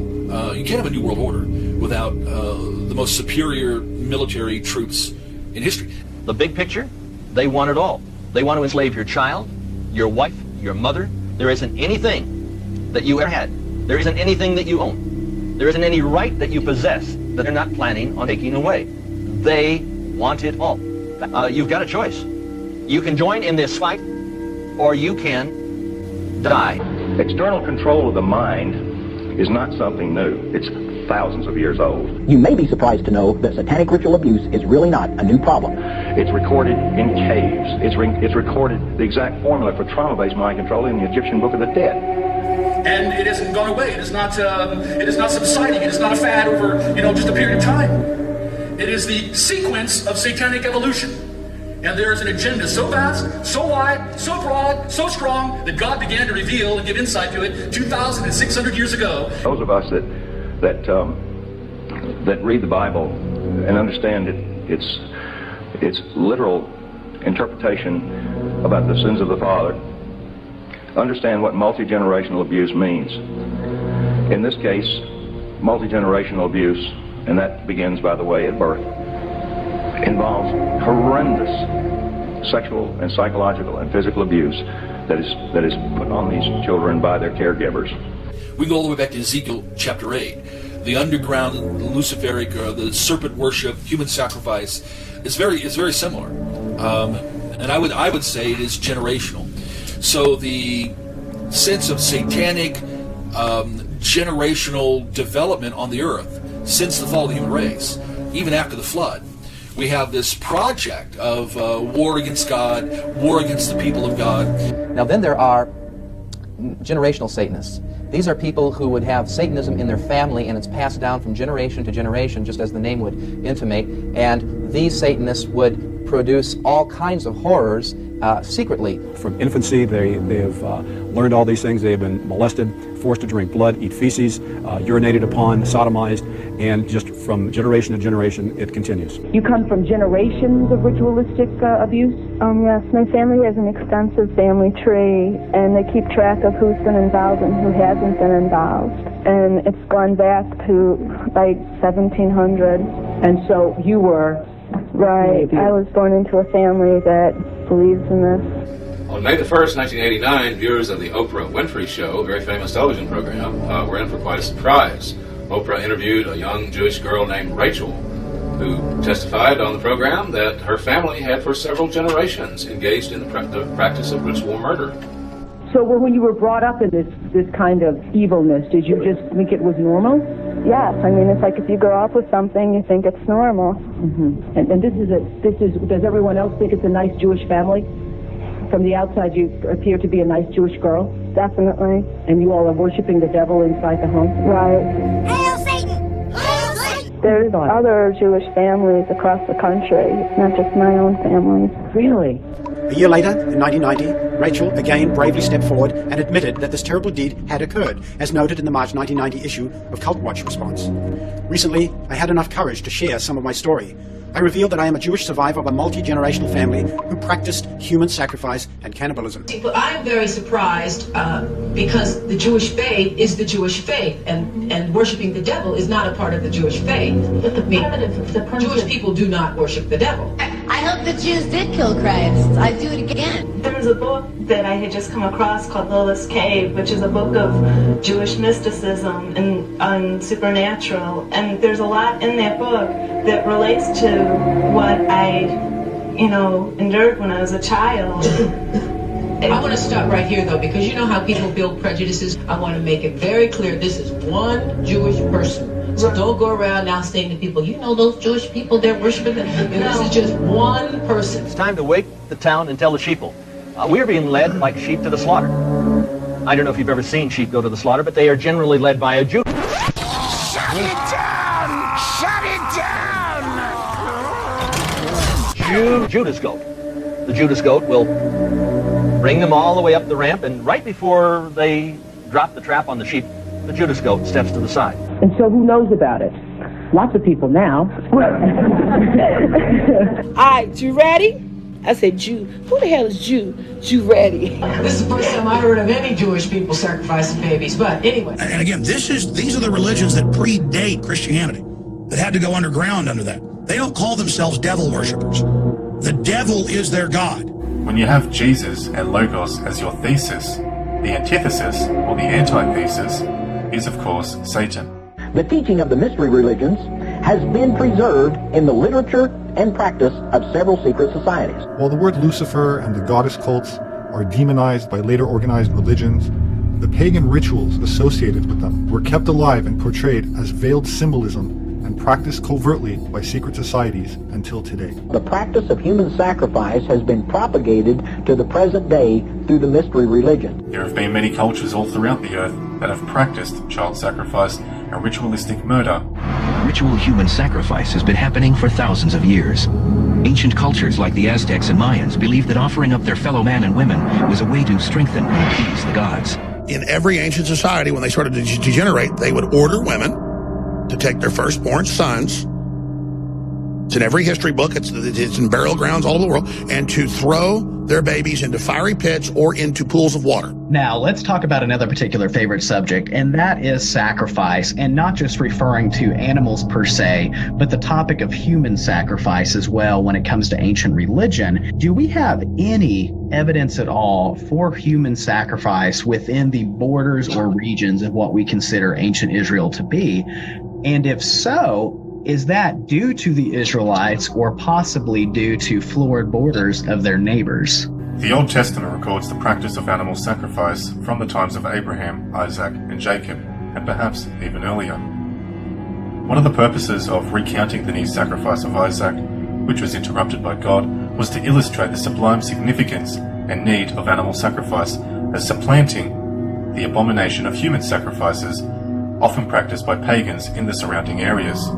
Babylon was the ancient pagan empire prominent in biblical prophetic works as an enemy of God's people due to their occult practices, sexual depravity, ritual sacrifice, and other sin. The Babylonian mystery religion was started by Nimrod and his wife Semiramis. According to Flavius Josephus, a Jewish historian who lived during the time of Jesus, Nimrod was the builder of the Tower of Babel and was the first man that Satan tried to use to set up a new world order.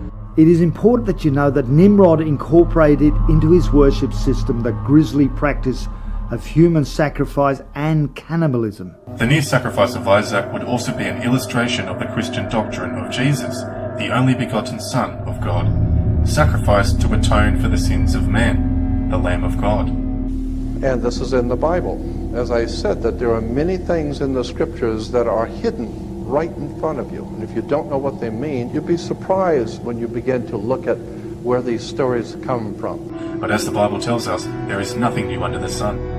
The same satanic evils which engaged in this practice today were led by the same spirit of the ancient world. Luciferians worship various ancient pagan gods, including Lucifer, Moloch, Baal, Dagon, Imhotep, Horus, Isis, Anubis, and Set. One and the same. In Egypt, he is Ammon. In India, he is Shiva. In ancient Greece, he is Zeus, king of the gods. In all cases, he is the supreme deity. These cultures were not in communication with each other, but they were, in every case, right before their fall, killing babies for demon gods. The interesting thing about all of these various cultures is we find commonalities everywhere, and there seems to have been a lot of cultural diffusion. For an example, Egypt, South America, the Middle East, China, Portugal, all seem to have pyramids, as well as the practice of child sacrifice that go along with the pyramids. Every culture, Asians, Africans, Mesoamericans, every culture starts taking hallucinogens and then starts worshiping entities that demand blood. The Canaanites are going to be worshiping an abomination known as Moloch. Now, some of you may be like, who is Moloch? Some of you guys that read your Bible a lot, especially in the Old Testament, you may already know who Moloch is, but... The name Moloch derives from the Hebrew letters MLK, which generally means king. The MLK is vocalized as Moloch, or Moloch, in the Masoretic texts, which is an authoritative text in Rabbinic Judaism. It's from this pronunciation that we get the contemporary name Moloch. He is Lord Moloch. Moloch is an idol and a large anthropomorphic god built of bronze, part human, part jackal. If I stop feeding him, your world ends. And it's going to be an idol in which children were sacrificed to. This deity is mostly depicted as a golden, bronze, and sometimes silver bull, which is internally heated by fire, sometimes decorated in Judaic symbols and Hebrew characters. The earliest descriptions of the idol of Moloch involve a blazing fire that would heat the demon, the idol of the demon, to such a temperature that placing a child into the hands of Moloch would burn the child alive, right? It would immolate it. Remember, he sits astride this whole world, and you, and all your family. And he needs feeding more, ever more.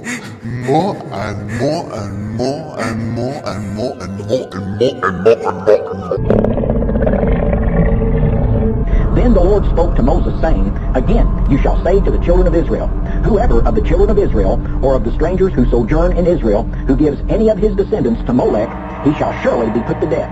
The people of the land shall stone him with stones. In the Old Testament, there were a few times when the Jews strayed from their covenant with God and instead started worshipping false gods, like Moloch. These Jews engaged in ritualistic black magic and human sacrifices, especially with children. These children were sacrificed to these gods. The age profile is very tight, between 1 and 1.5 months old. These urns, hundreds and hundreds and hundreds and hundreds of them discovered with charred remains of infants. Children, both male and female, mostly a few weeks old, were sacrificed by the Carthaginians. They even built a shrine south of Jerusalem where the human sacrifices were burnt in a pit, often called a tophet. It's believed that the practice was done at night time, where drums were beaten to conceal the crying of child victims. Steiger concludes, the classical and biblical texts, as well as the archaeology, all indicate that healthy living children were sacrificed to the gods in the tophet. Tophet is Moloch, which was made of brass, and they heated him from his lower parts, and his hands being stretched out and made hot, they put the child between his hands, and he was burnt. When it vehemently cried out, the priests beat the drum, that the father might not hear the voice of his son, and his heart might not be moved. How did the Moloch work in the valley of Ben Hinnom? It was built outside of Jerusalem. It was an idol with a face of a calf and open hands, like someone who wants to take something from another. They would light this idol on fire until his hands were scorching. There were 7 chambers before him, and according to the quality of the sacrifice, that is how close one could come to him. If one came with a bird, then chamber 1, goat, chamber 2, sheep, chamber 3, calf, chamber 4, cow, chamber 5, and ox, chamber 6. He who brought his child, the priest would say that his offering is the greatest sacrifice. He would enter the innermost chamber and go and kiss the Moloch.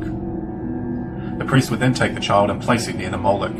They would then bang with the drums to drown out the cries. And if the people of the land should in any way hide their eyes from the man when he gives some of his descendants to Molech, and they do not kill him, then I will set my face against that man and against his family, and I will cut him off from his people and all who prostitute themselves with him to commit harlotry with Molech.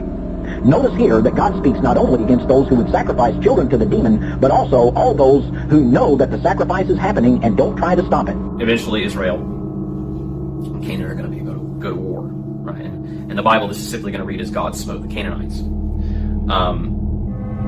Moloch is not going to die, though. He's going to, after this ancient war between good and evil, Moloch is going to be resurrected, right? In the next incarnation in the area of Canaan, you're going to have Phoenicia, right?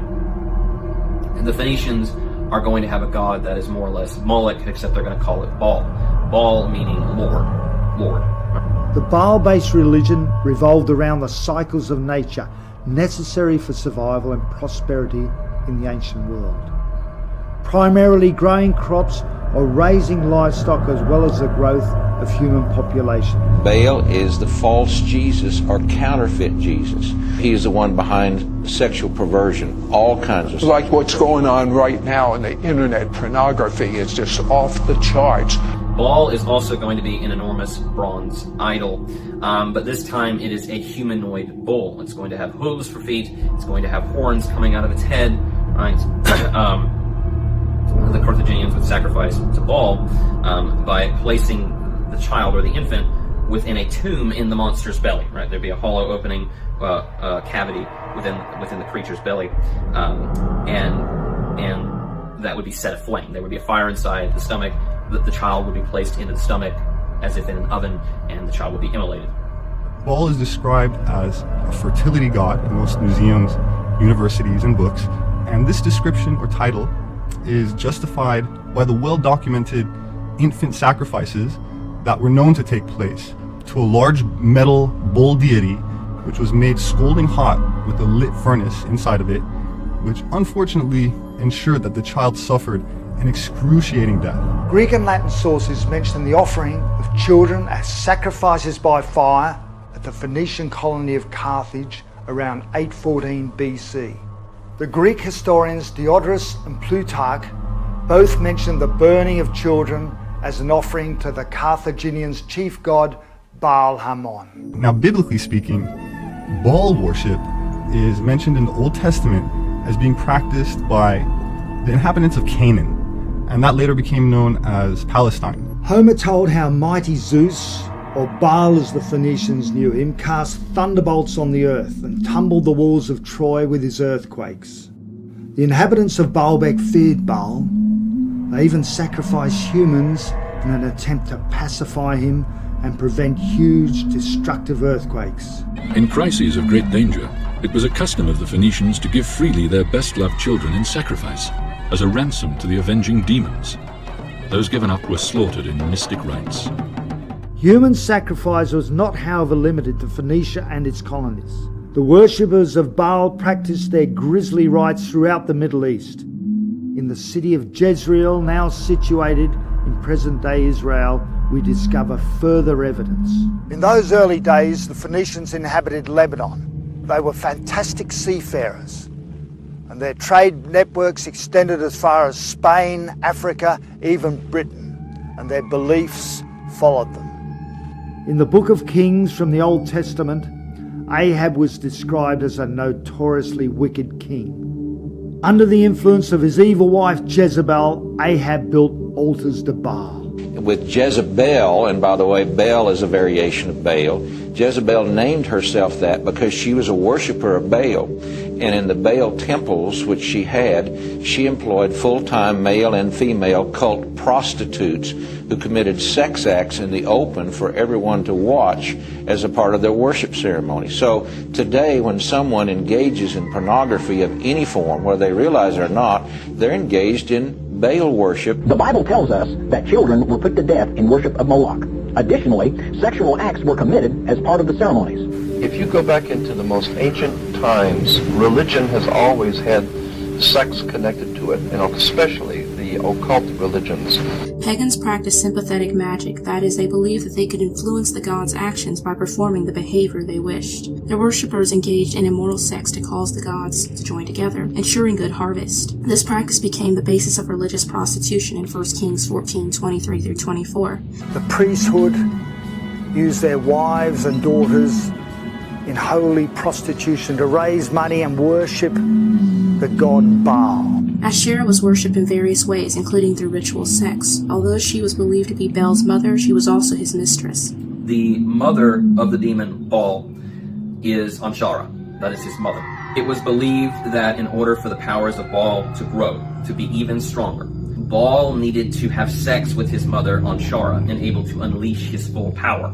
And so there are sex rituals occurring to replicate the act of mother and son intercourse in order to increase the power of Baal. The actual worship of Baal was carried out in terms of imitative magic, whereby sexual acts by both male and female temple prostitutes were understood to arouse Baal, who then brought rain to make Mother Earth fertile. The sacred marriage began with a journey and procession by the king to Inanna's temple, or it would have been called Ishtar's temple in the case of Babylon, which came after Sumer, and there would be preparation of the bride, which was actually a sacred prostitute.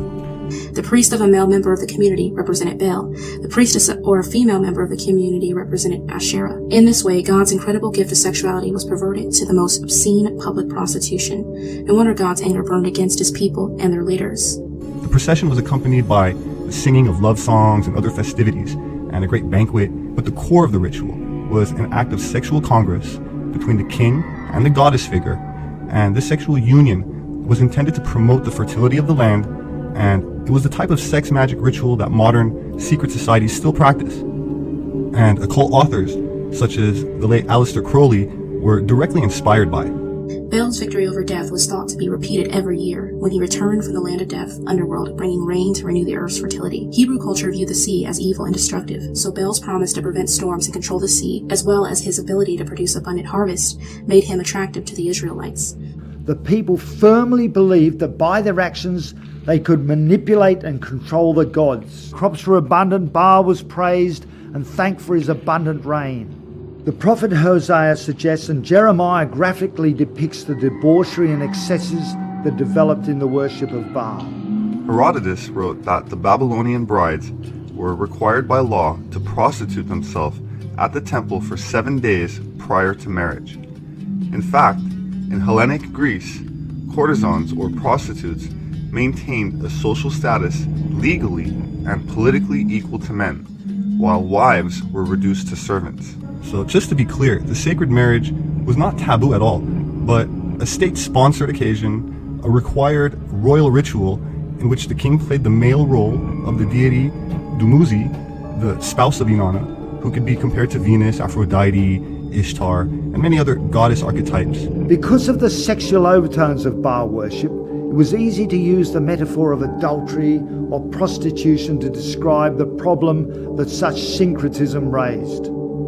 The Israelites struggled with Baal worship until the time of the exile, especially after its official establishment as a state religion for a time during the reign of Ahab and Jezebel around 850 BC. You have disturbing blood magic occurring, right? The offering of human children and infants to the demon. And then you have disturbing sex rituals occurring to increase the power of that demon. And this is the understanding of magic that these ancient Hebrews are going to have. This is what they're encountering, right? And there is a constant effort by the Canaanites and the Phoenicians to convert the Hebrews to this religion. The Bible states that the Canaanite cults practiced these sex acts, but it had no place in the Israelite religion. Deuteronomy says that none of the daughters of Israel shall be Kadesha, nor shall any of the sons of Israel be Kadesh. The significance of this was, this god, which is usually depicted as a golden bull with a fiery altar at its base, required child sacrifice.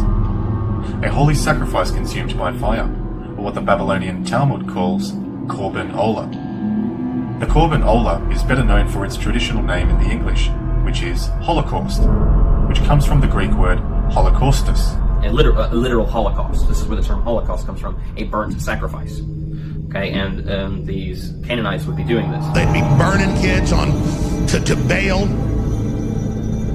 They'd be burning kids where they'd have a big steel oven with the hands of the god. You take your baby up with a 500-degree thing and watch it fry. The Greeks are also going to describe this ritual. Diodorus Siculus described the ritual. There was in their city a bronze image of Cronus, extending its hands, palms up, and sloping towards the ground, so that each of the children, when placed thereon, rolled down and fell into a sort of gaping pit of fire. Drums and flutes would be played at the ceremony as the infant was sacrificed to drown out the screams. You'd fry a baby on a basically outdoor barbecue pit and then eat it. Watch the priest pull a leg off your baby and just At these ceremonies, even the most powerful families had to produce a victim to placate Baal Hamoth. According to the historian Roy Decker, they even attempted to save their kin by substituting servant children.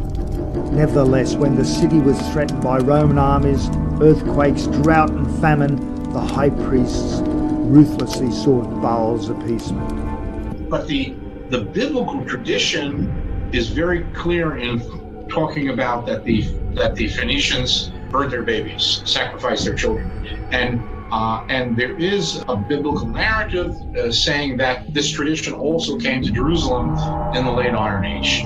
Numbers 3:11 through 13. The Bible's repeated condemnation of child sacrifice shows God's hatred of it, especially among his people. Diodorus and Plutarch and church fathers like Tertullian condemn the Carthaginians for the practice of child sacrifice.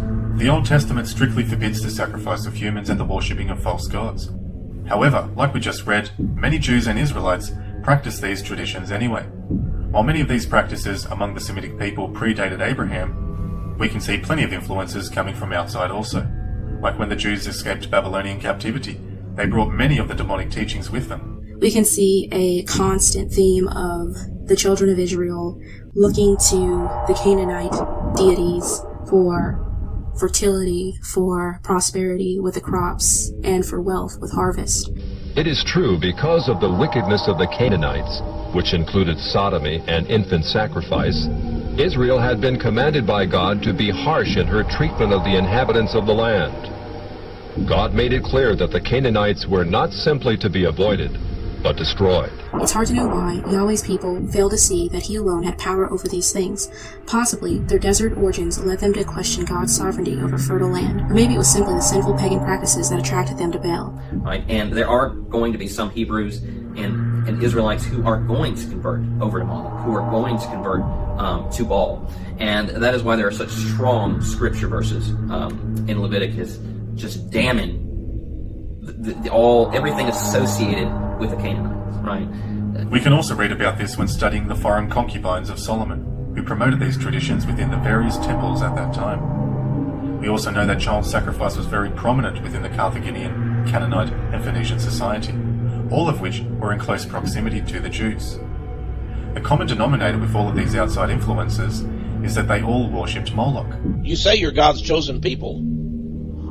Who exactly is your God? When they worshipped other gods, the Bible talks about them carrying the banner of the star of their god Remphan. At the end of Acts 6, Stephen is seized and brought before the council by the Jewish leaders. Beginning in verse 37, Stephen recounts of when the fathers refused the oracles given to Moses on Mount Sinai, and instead desired to set up their own gods. Did you bring me slain beasts and sacrifices during the 40 years in the wilderness, O house of Israel? You took up the tent of Moloch and the star of your god Remphan, the images that you made to worship, and I will send you into exile beyond Babylon. In Amos, God said, you have taken up the star, and you have actually sacrificed your own children to the star god through the fires. They sacrificed their own children, the Jews did, to the star god. In other words, what Stephen pointed out in Acts 7 that caused early Israelites to fall into Babylonian exile was the worship of the star of Remphan, or the hexagram. You rejected the God of the Bible. You took up for yourself the star, that's the six-pointed star, of your God, called Remphan or Kiyun. All these were names for Moloch, the great Baal, the great fire god, who was the devil. All of these things interweave and are interwoven into each other.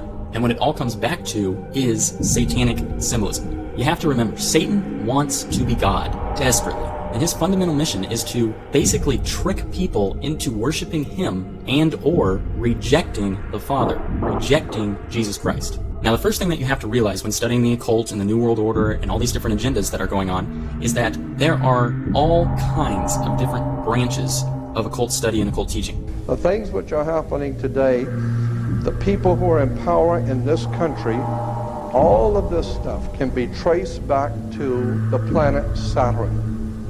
Saturn is a very, very pivotal, important concept in theology and religion. And most people have never been told any of this and have no knowledge of it at all. According to Elcott's commentary for English readers, Remphan appears to have been understood by the Septuagint translators as an equivalent for the Hebrew Kayun, which is supposed by many scholars to be identified with the planet Saturn, of which Remphan, the Septuagint form of the name, was the Coptic or Egyptian name.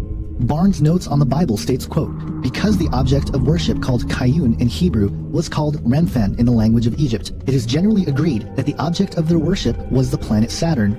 The Romans equated Saturn to the Greek Kronos, or Father Time, and this in turn made Saturn the god of sowing and harvest. In other words, a god that was highly revered and worshipped in ancient Rome. Some of you may be aware that bits and pieces of Saturn worship have made their way through time and are still being used today, albeit in a different context. Well, what if someone told you that was no accident or coincidence, and that it could all be traced back to a group that is still worshipping Saturn, and that group is in control of much more than most people would care to admit? His symbol, long before the Hebrews were ever in Canaan, the symbol in Cana for the planet Saturn was a six-pointed star. Today we call that star the Star of David. There was no Star of David. It's the Star of Saturn. All of the Jewish reference books, all the Encyclopedia Judaica, you go to the synagogue, go up into Mulholland Drive, up to the Jewish University and spend 3 weeks there and look up Saturn. You'll find out that 98% of all Judaism is a worship of the planet Saturn. Got to wake up and understand where this stuff comes from. So in order to understand why Saturn is so important to the occult, we first need to realize that the entire world has been worshipping Saturn for thousands of years. Saturn has been given many names in the past. It received the name Saturn from the Romans. The Romans called Saturn the god of time. When personifying Saturn, the Romans had it equipped with a scythe or sickle. In ancient Greece, they called Saturn Kronos. This means father time. When they personified Saturn, the Greeks also displayed Saturn holding a scythe or sickle with a large white beard. In times of antiquity, Saturn was known as Kronos, the god of time. The story goes, Kronos was told a prophecy that one day his children would usurp him as king. After hearing this, he decided the only rational thing to do was to eat all of his children. Jupiter was called the son of Saturn. Kronos, who had castrated his own father, Uranus, with a sickle, swallowed all his children by Rhea as soon as they were born, for fear that one would overthrow him. That was until Rhea contrived to smuggle the infant Zeus away. He grew up on Mount Ida, suckled by a goat, and grew up to overthrow his father. It was prophesied that one day Saturn would lose power and one of his children would kill him. To prevent this from happening, each time his wife delivered a child, he would immediately swallow it. Saturn has always had a negative, if not evil, significance. Esoterically, it's associated with man's limitations, restrictions, death, and decay. His name in Greek was Kronos, the ruler of time. Saturn, with his sickle, was associated with the harvest, the passing of seasons, of a timeless era of plenty and bounty before time, a golden age. His devouring of his children taken as an allegory for the passing of generations. That Zeus was spared this fate of being devoured can be interpreted as his generation not being devoured by time, but instead everlasting, like the evergreen tree used now as the Christmas tree, green year-round. The myth illustrates the cycle of death and rebirth, creation and destruction. For this reason, Saturn and its rings are associated with the Ouroboros, the serpent biting its own tail. Saturn is an important key to understanding the long heritage this conspiracy has back to antiquity. The city of Rome was originally known as the Saturnia, or City of Saturn. The Roman Catholic Church retains much of Saturn worship in its ritual. Saturn also relates to Lucifer. In various occult dictionaries, Saturn is associated with evil. The Roman statesman and philosopher Marcus Cicero called Saturn Phaenon, a word meaning shining. Saturn is where we get our name for Saturday, and Saturnalia was probably the most popular festival of the Roman calendar, characterized by revelry and orgy. In the Northern Hemisphere during late December, the days are at their shortest lengths and the nights are at their longest.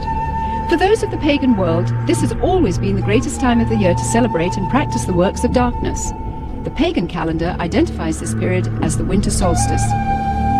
It was during the pre-Christian midwinter pagan celebrations of Scandinavia's Norsemen where today's Christmas traditions began. As a means of honoring the pagan sex and fertility god Yule, a 12-day celebration during the month of December was inaugurated.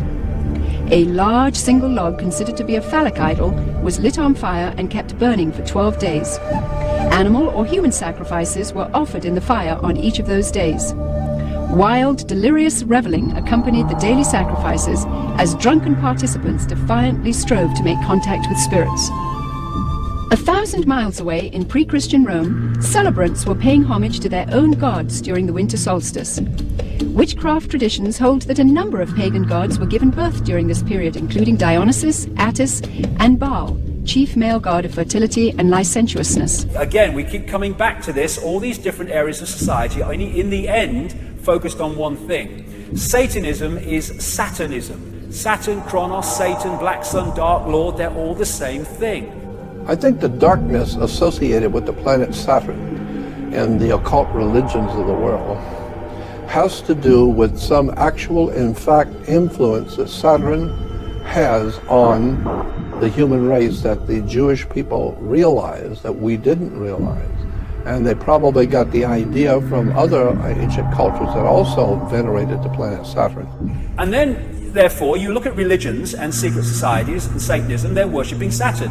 Then you look astrologically, in other words, energetically. Banking is astrologically ruled by Saturn. Politics and institutions of state at all levels, astrologically ruled by Saturn. Corporations, astrologically ruled by Saturn. Law and court system, astrologically ruled by Saturn. Science, astrologically ruled by Saturn. Saturn worship, Satan worship. But most people do not realize that astrotheology forms the foundation for virtually all religions on the face of the earth. It has to do with the worship of the heavens. In early 2007, modern imaging technology revealed something else on Saturn that astounded scientists. The Voyager spacecraft showed a perfect geometric form over the North Pole. In October 2006, the Cassini craft found that it is still there. The North Pole, the northern pole of Saturn, is a permanent storm which takes the form of a hexagon. And this has been found by the Cassini spacecraft, and I think the Voyager one before that in the early 80s. And the hexagon also is an expression of the hexagram, or of the six-pointed star. It's just bizarre. It sits there kind of still. It doesn't move with the planet. The pole, there's a hexagonal feature, a six-sided polygon that encircles the pole at about 78 degrees north latitude. And it's sitting there as a set feature. For some reason, on the North Pole of Saturn is a hexagram, a six-pointed hexagram on the North Pole of Saturn. Scientists cannot explain how there is a six-pointed star on the North Pole of Saturn, and what's even worse to try and explain is how come the Jews knew that Saturn was connected to 6 in a hexagram. Somehow or another the Jews knew that six-pointed star was somehow connected to Saturn. And while there may be nothing to it, it's awfully strange, as we will come to see, that the hexagram, the six-pointed star, which contains in the middle a hexagon, had associations with the planet Saturn thousands of years ago. The Star of David is a six-pointed star. Well, six-pointed star is actually referred to by the reference works as a hex, a hexagram. Hex simply means 6. It comes from the Jewish Kabbalah, Jewish magic. It is a symbol of dark summoning. For the occult, if you want to put a hex on somebody, or if you want to have a spirit come forth, this is the symbol that you would use. It is not. It never has been. It never will be the Star of David. So 6 is a six-pointed star. And today the Jews call it the Star of David. But the encyclopedias will show you that a six-pointed star is a hex, and it will tell you that it was originally the Star of Saturn. And as many have pointed out, there is an uncanny relationship with the six-sided star, with the number of the beast, 666. There are 6 points on this star. There are also 6 triangles, and a six-sided polygon, which results in 666. Saturn is the 6th planet from the Sun. It also has a six-sided shape in its north pole.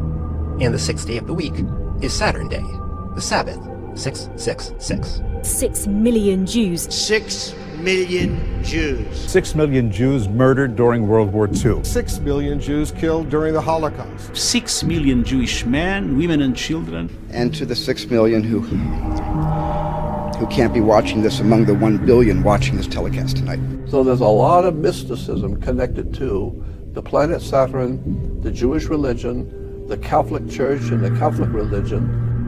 Even Islam today has a symbol of Saturn that is dominantly important to Islam. It was a black square or a black cube.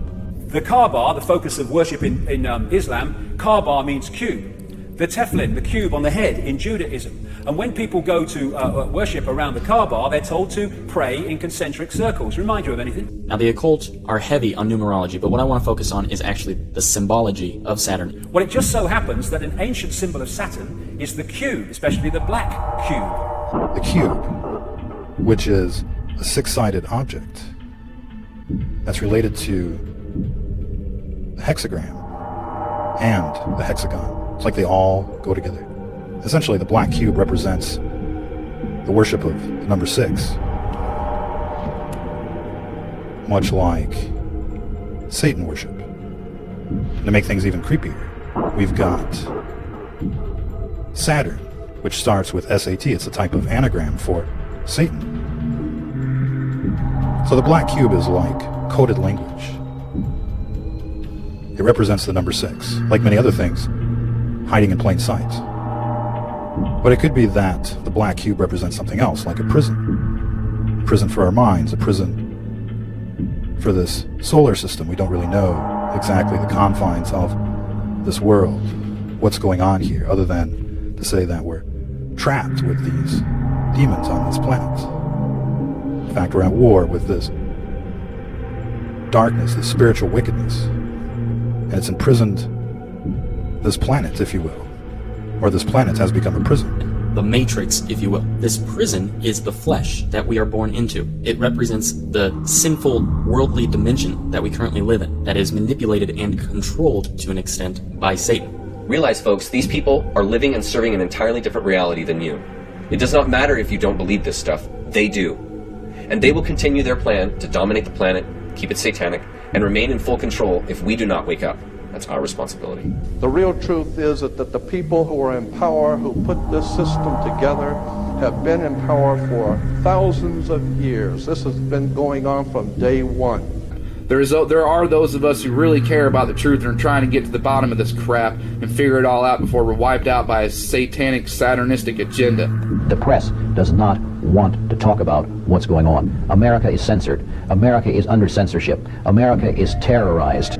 Adam Weishaupt, a Jesuit-trained professor of canon law, defected from Christianity and embraced the Luciferian ideology while teaching at Ingolstadt University. In 1770, the money lenders who had recently organized the House of Rothschild retained him to revise and modernize the age-old protocols designed to give the synagogue of Satan ultimate world domination so they can impose the Luciferian ideology upon what remains of the human race after the final social cataclysm or use of satanic despotism. The plan required the destruction of all existing governments and religions.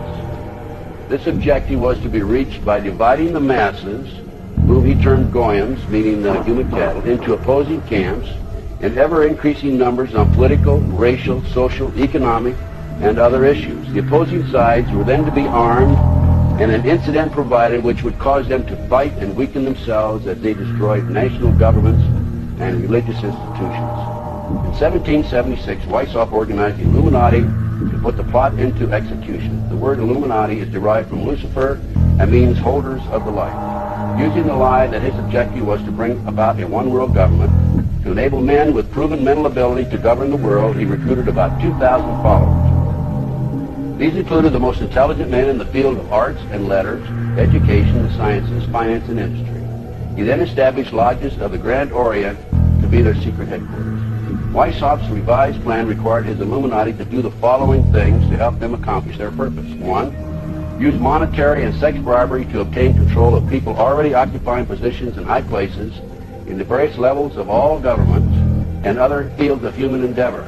Once an influential person had fallen for the lies, deceits, and temptations of the Illuminati, they were to be held in bondage by application of political and other forms of blackmail and threats of financial ruin, public exposure, and physical harm, and even death to themselves and their loved ones. The ultimate world government is the goal.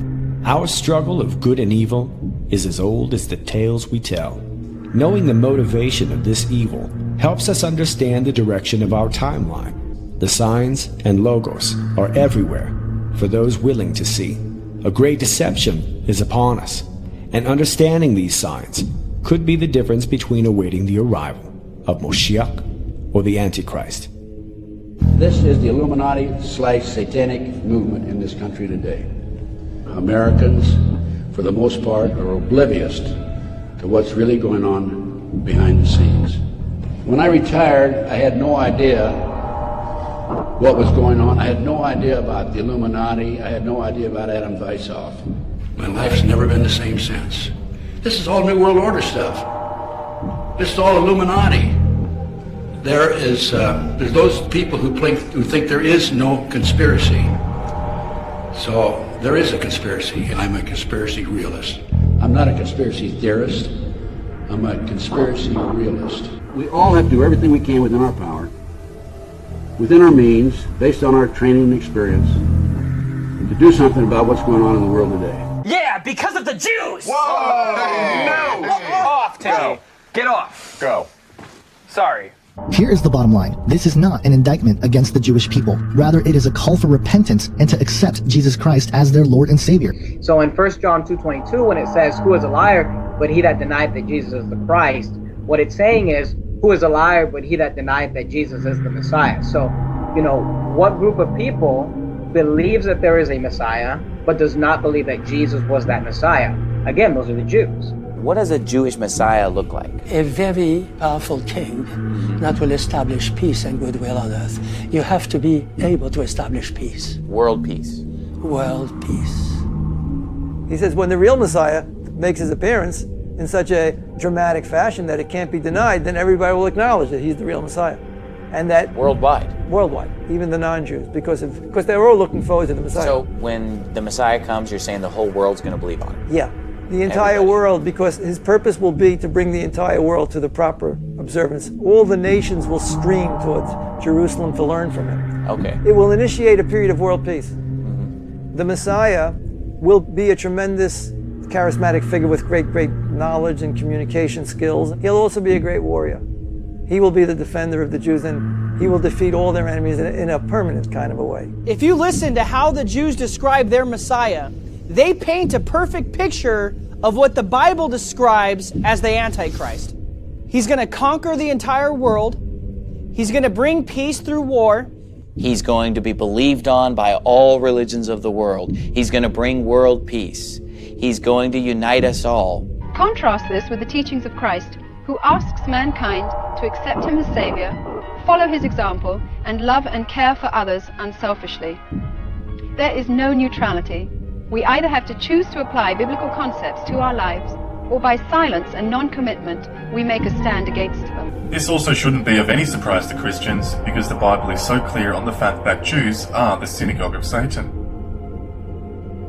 In 1 John chapter 2, verse 23, we read the following, quote, "Whosoever denieth the Son, the same hath not the Father, but he that acknowledgeth the Son hath the Father also." Unquote. So from reading this verse, straight away it should immediately tell us that Jews who reject Christ do not have the same God that Christians do. If you want something more specific, let's consider the words of Jesus Christ, who was rebuking the Jews in his time.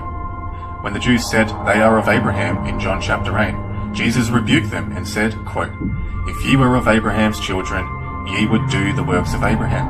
Unquote. In verse 44 of chapter 8, Jesus flat out tells them the following, quote, "Ye are of your father the devil, and the lust of your father ye will do. He was a murderer from the beginning, and abode not in the truth, because there is no truth in him." One of the strangest and most depressing aspects of Jewish history is anti-Semitism. If you think about it, arguably no people for its size has contributed more to the world than the Jewish people. Yet no people has been hated longer, more deeply, more irrationally and universally than the Jewish people. And it's no surprise that the greatest propaganda machine in history has spread the oldest conspiracy theory in history, the lie that Jews are somehow dangerous. Throughout history, Christians have not looked at the Jews as God's chosen people. They looked at them as a people that rejected Christ and were therefore rejected by God. For example, the last book written by Martin Luther before he died was called The Jews and Their Lies. Reverend Dr. Martin Luther, founder of the Lutheran Church, briefly describes his thoughts on this matter in his thesis, The Jews and Their Lies. He says the following, quote, "In history, therefore, they are often accused of poisoning wells, stealing children, and mutilating them, as in Trent, Wisenessy, etc. Of course they deny this. Be it so or not, however, I know completely well the full. Ready will is not lacking with them, if they could only transform it into deeds in secret or openly. Know this for a certainty and act accordingly." Unquote. Anti-Semitism has never gone away. It just has, and I can see if you're an anti-Semite, you're going, the evil of the Jews is the closest I come to believing in magic, because they just never stop being evil. Like, I just don't understand how this never goes away. It never goes away. It's so fucking weird. Like, no matter where Jews have lived, no matter how assimilated they've been, it follows the Jews. And I mean, I know that I'm sure at least one of your listeners is like, no, the Jews follow it. But it's like, it's crazy. It just won't go away. It's a virus that won't ever die down. It's like a virus in the church. Jews have been thrown out of 359 different countries, nations, or states. That tells you something. Is the whole world anti-Semitic? Is the whole world anti-Jewish? Or are these people organizing in different countries all over the world in a way that is not conducive to the well-being of the indigenous people of those nations. I'll let the audience make up their minds themselves. 109 countries. 109 countries. What does it mean? Well, Jews have been kicked out of 109 countries. Well, first, the number 109 is a debatable number. Jews have been kicked out of many cities and out of different countries, but the 109 number is debatable. Now it's become an internet meme, so everyone just assumes it's true. Jews have been accused of kidnapping Christian babies to use their blood to bake matzah, of poisoning wells, of being in league with the devil, of controlling the world's economy, the US government. But if we look at all of these accusations through the lens of fact and history, we see that all of them are clearly just excuses. People may believe them, but none of them have anything to do with reality. A popular speculation throughout human history is the charge that Jews are engaged in ritualistic murder. This accusation was especially common in the medieval era, where it was alleged Jews engaged in human sacrifice and the drinking of blood, especially that of children. However, most Jews today will completely deny this and accuse you of anti-Semitism. They have even created a phrase for this type of accusation. They call it blood libel.